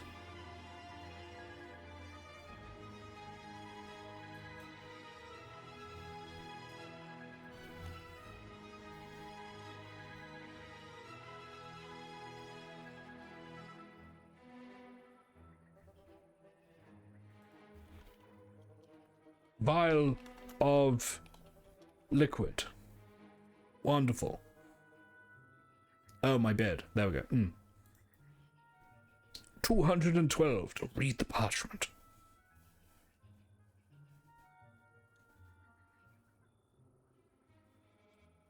The parchment is well worn and almost illegible.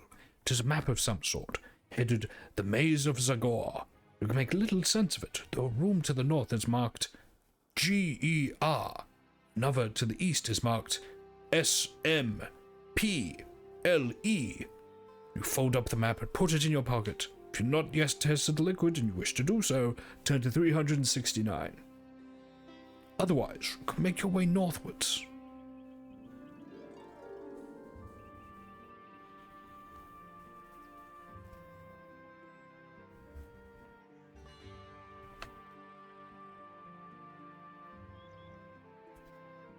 Travelers, do you wish to test the liquid?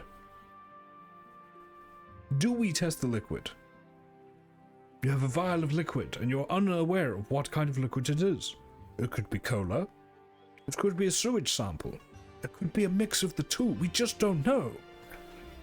Did it say the color? I believe it was brown. I believe it was brown liquid. It could be delicious hot chocolate. We just don't know.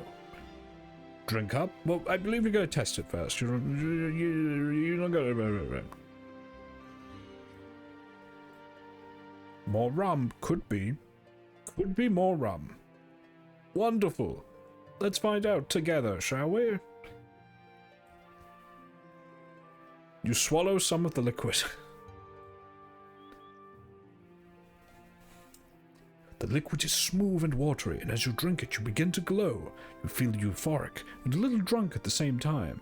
Your confidence grows and your weariness disappears. The bottle contains holy water, dressed by the overpriest of Cain Lashmar, to restore your stamina almost to full strength.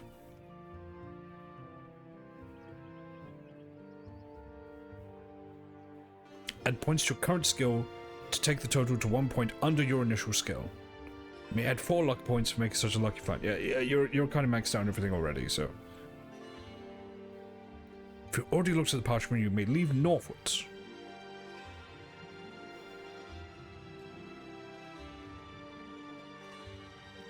You leave the chamber, walk down a short passage, and reach a staircase going up. You climb the stairs and arrive at the top of the passageway. Turn to 197. At the top of the stairs, the passage turns sharply to the east. As you pause to get your bearings, you hear a creaking in the rock behind you. You spin around in time to see a heavy portcullis drop to seal off the passageway behind you. Your only way now is forward. You may either press on forward, or may check the walls for secret passages.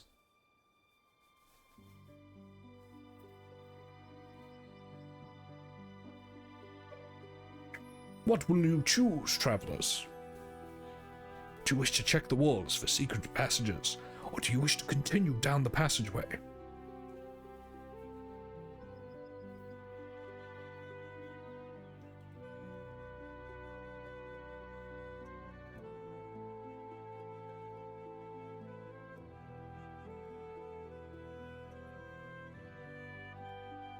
I will take the walls comment as if you wish to search the walls.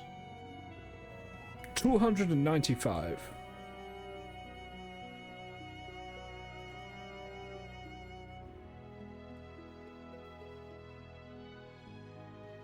You find no secret passages. However, your explorations attract some sort of creature, and as you listen, you can hear something coming down the corridor towards you. To find out what sort of wandering monster you have come across, turn to 161. You must fight the creature, and if you defeat it, you may press on. We're not going to do that, we're just going to press on.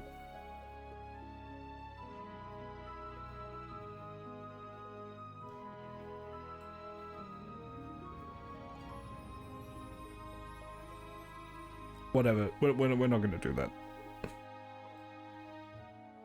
You are in an east-west corridor. If you go east, you will turn a corner northwards. I know you, traveler. You want to go east. You're always going east. Yep. How do I see that coming? East. Great. East. It's always east. East, east, east. East. Ooh, I want to go east, SHAPAN. I want to go east. Take me east. Oh, look at the skeletons.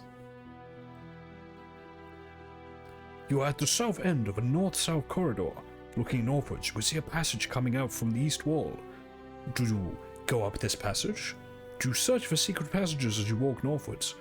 Do you go south, following a bend to the west? You can't go east here. Wait, no, yes you can. Passage coming off from the east wall. Go up to the passage. Excuse me.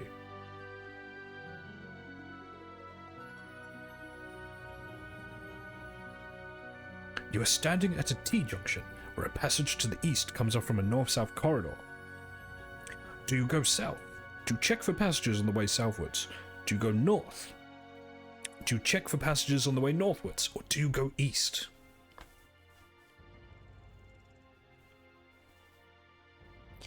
You go east.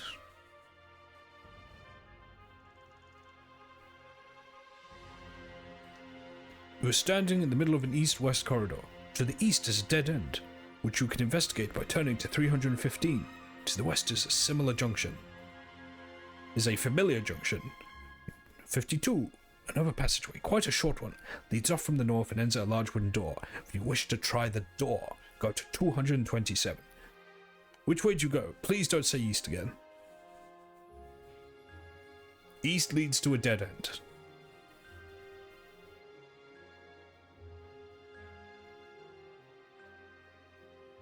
Yeah, Alright, let's check this. Check it to the east, shall we? I'm gonna hex all of you.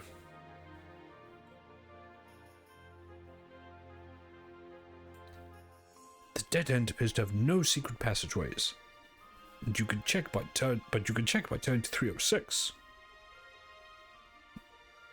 Let's check, shall we?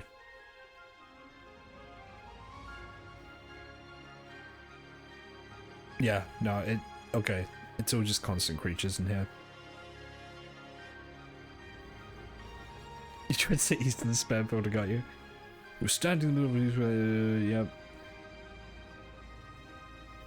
You know, let's go to the door. We need to get out of here. We need to get out of here. We need to leave.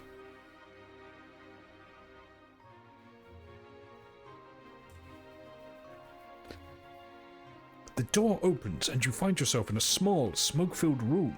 Sitting in the room around a wooden table are 4 tiny men, each one about a meter tall, but all are apparently fully mature, with weathered skin and long, bushy beards.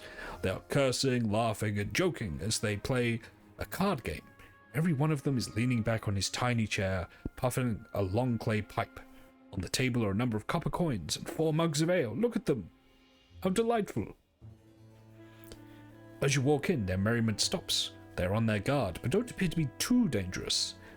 One stands up and makes some comment about your lack of manners, not knocking before you came in. The others nod to their agreement. Do you chat to them and try to befriend them? Apologize, bow, and leave the room? Offer to join in their card game? Or draw your sword and go for the leader? Make your choice, adventurers. You wish to play Balatro?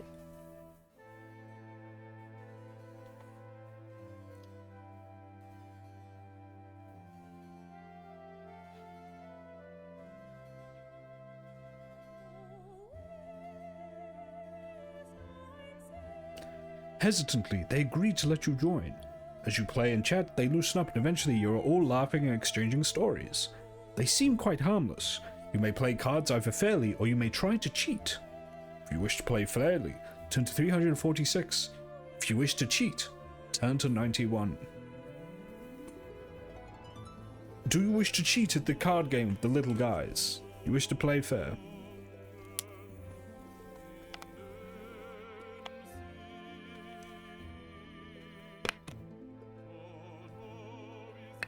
The luck of the cards may or may not be with you.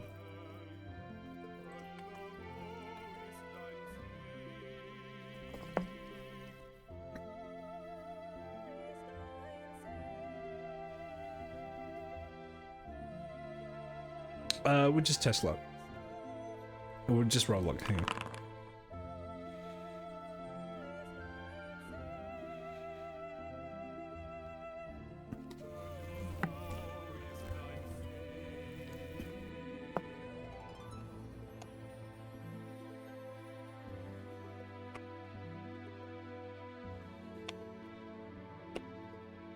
You win a number of gold pieces. You win 4 gold pieces. Wonderful.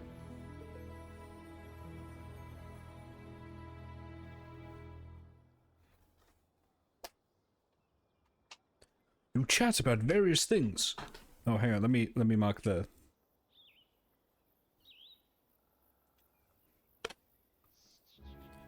You chat about various things, and they seem eager to be friendly. They feel lonely in the dungeon with so much evil about, and are happy to speak to lawfers of a lawful disposition. This is an interesting insight into the popular Dungeons and Dragons edition when this came out. The only alignments were lawful, neutral, and chaotic. This isn't set in Dungeons and Dragons, but you have to look at it with the mindset of the time. Good and evil characters weren't really a thing. They tell you that you are in the maze of Zagor. The only way out is to go deeper into the dungeon. They tell you that the way through the maze is to leave the room, turn right, right, left, keep going straight. Then they begin to get a bit vague. They're not entirely sure it is correct.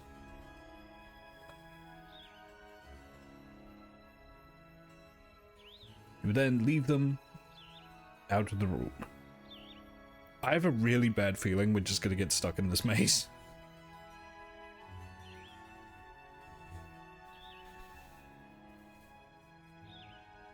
You are standing in the middle of an east-west corridor. To the east is a dead end, which you've been up. West is a similar junction. You can go to 52. The only way you can go is west. Okay. No, if you keep going east, you reach a dead end. Jesus Christ. Oh no. Oh no. We're going around in circles. We're going around in circles. No. Oh, fuck. No. I don't remember which way we went. You went east. Alright, do you go north or do you go south? And if you go north or south, do you check for secret passages?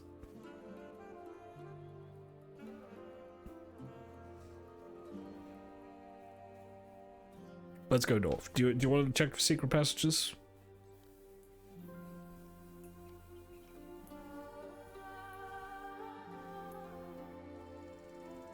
Of course. Of course. Let me guess, you don't find any and a monster attacks you? You find no secret passages, yeah, whatever. 43, okay.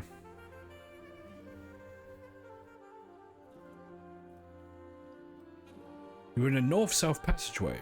To go north, turn to 354. To go south, turn to 52. Well, we're gonna go north, because that's... otherwise we're going backwards.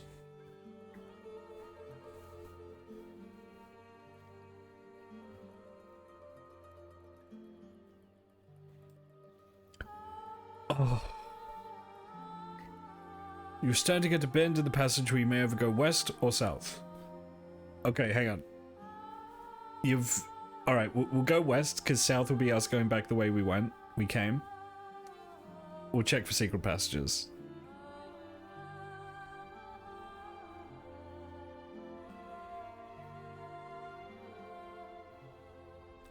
Yep, no secret passages. Okay.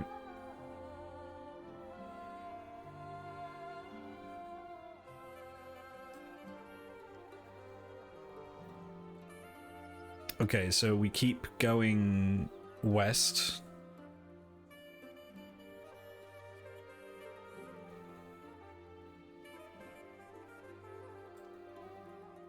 Oh no. Oh no. A crossroads. All right, I'm taking control of this. I'm taking control of this. I'm gonna get us out of here. North. Get us north. Get us out of here. I'm assuming direct control of this. You oh, go east. Can't go east.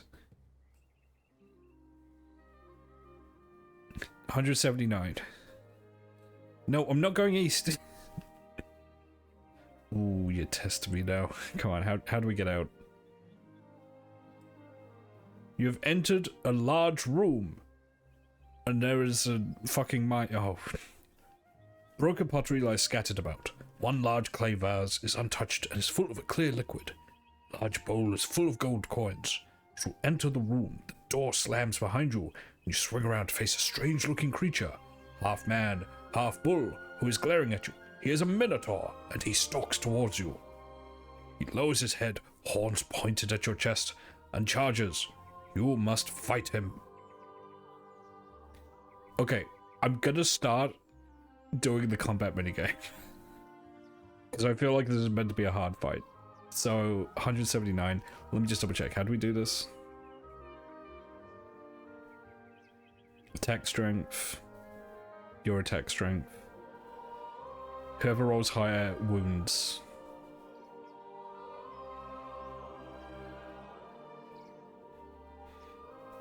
You do 2 damage, you can use luck.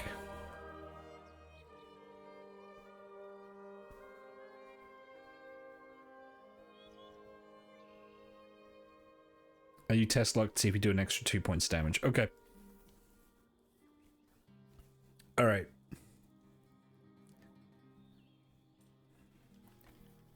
Yeah, he has more skill than you. So, first of all, we'll roll for you.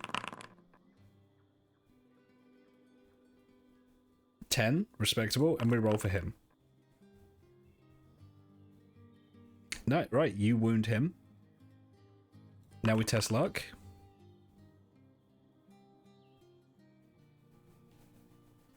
And you get lucky, so you do 4 damage to him, so he has 5 stamina. Okay, we roll for both. This is actually much more forgiving than I thought it was. 11, roll for him. Okay, you roll more than him, so you damage him again. I won't roll luck for this one, so he has 3 stamina left. Roll for you. Roll for him. Oh my god. I think that's even. I'll just roll in your favor. You do 2 damage, one more round. 7 versus... Yeah, wow. Okay, you kill him.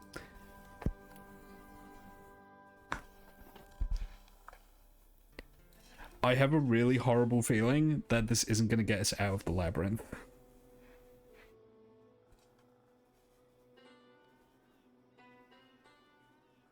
You sort through the broken pots and find little of interest. The liquid looks, smells, and tastes like water. The coins in the pot are a fraud. 8 genuine gold pieces lie on the surface of the pile. You may take these, but underneath are merely painted pieces of pot. As you tip the vase out, it slips and breaks. A red-coloured key appears, hidden inside a false bottom of the bowl. You may take this key. It is inscribed with the number 111. We already have a 111 key. You may rest here and eat some provisions. You gain luck. Leave the room. Oh my god, I gotta get us out of it. I gotta get us out of this fucking... Okay. Go south. Which I believe will take us to the crossroads. Yep, okay. This time we're gonna keep going west.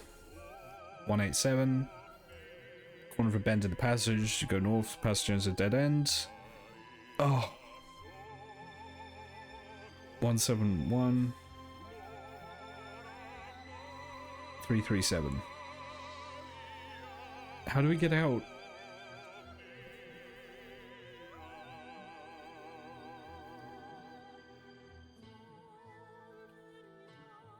You find no secret passages, but as you press the walls, you hear a click. You feel dizzy and slump to the ground. When you come to, the surroundings look strange. You now stand at a crossroads. Well, I know you, chat. You'd want to go east, so let's go east.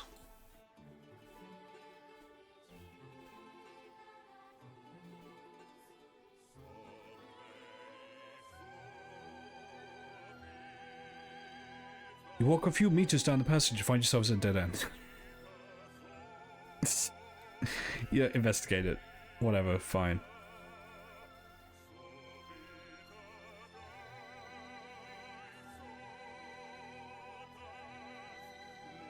A stone falls loose to reveal a rope in the rock. If you wish to pull it, turn to 67. Let's do it.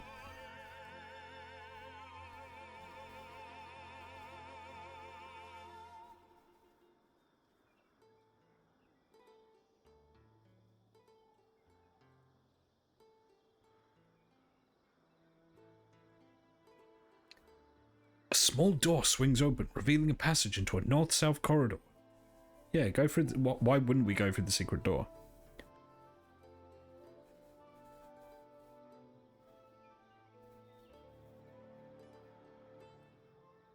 You are standing on a north-south passage. To the north, you see a passage off to the east. To the south, the passage turns west. You may go to the southern... Wait a minute.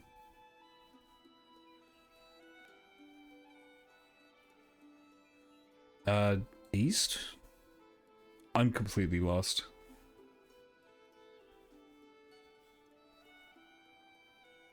No, oh fuck.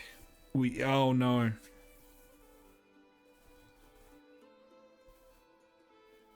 We've done a loop. No. Oh no, we're stuck in a maze. Oh fuck.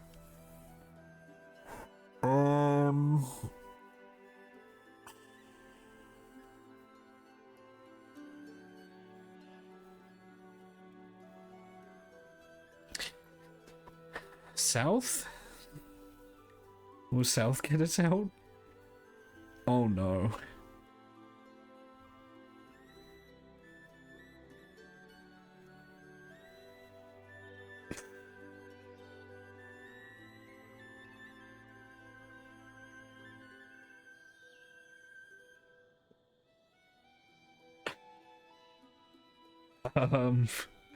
What do I do about this?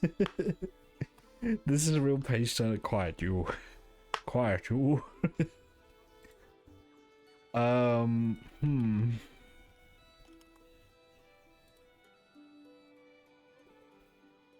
We may be in trouble here.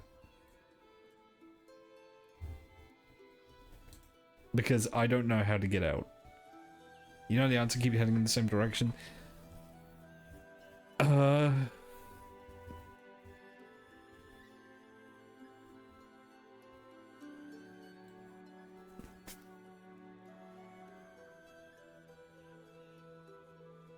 48? 60.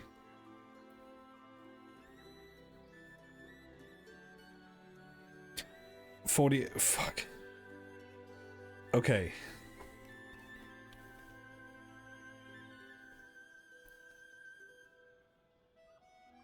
Do an east-west corridor. If you go east, 391.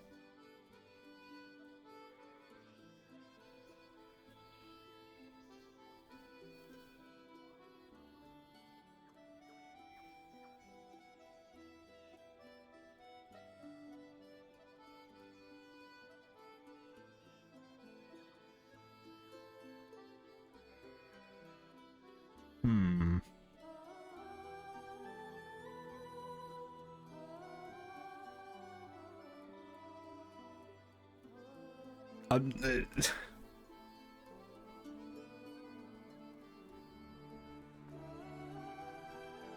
52.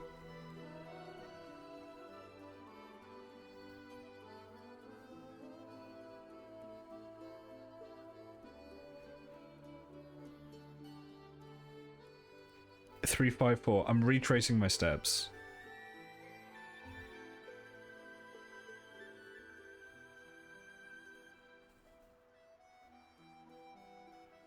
Let's go south this time. 2, 3, 4.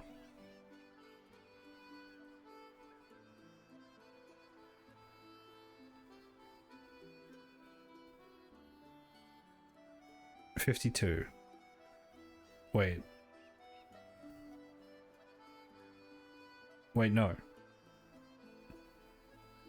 391.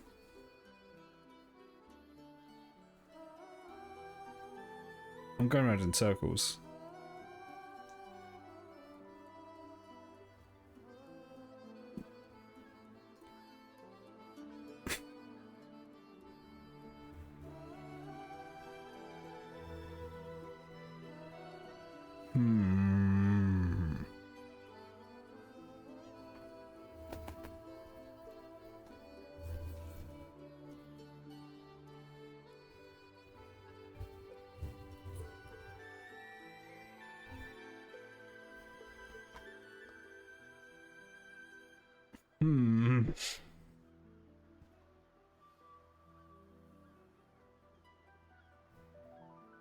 What do we do about this?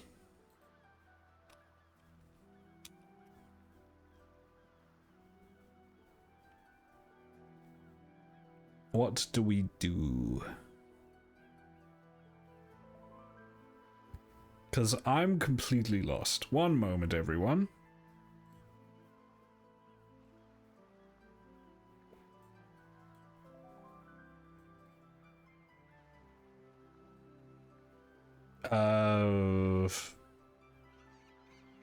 Gamebook Infernus.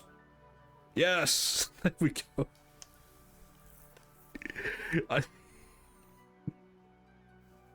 I'm burning it. Burn. Oh no, the magic mirror is on fire. Look at that. Oh no. Oh. Hang on. The fire's going out of control. Someone summon a bucket of water. There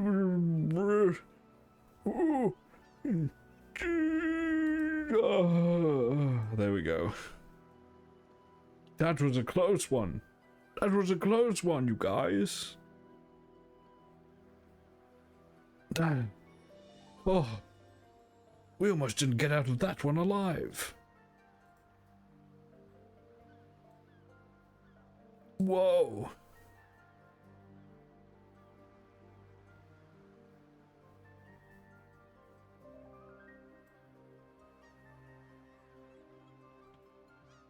My word. Okay.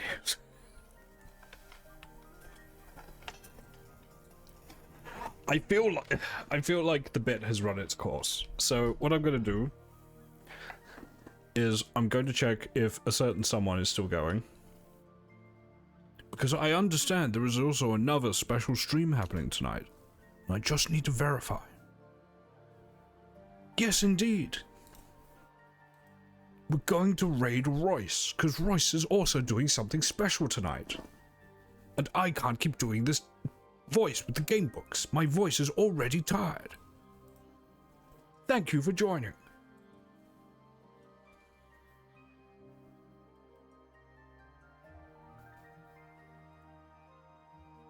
Yep. He's still got it going. Awesome. All right. Thank you for joining. Next stream, honestly, I may do more Vintage Story. I'm actually really enjoying that playthrough. I know I've got Part Yakuza, but I'm actually really enjoying Vintage Story, so we may do more of that. Alright, take it easy. And be magical to one another.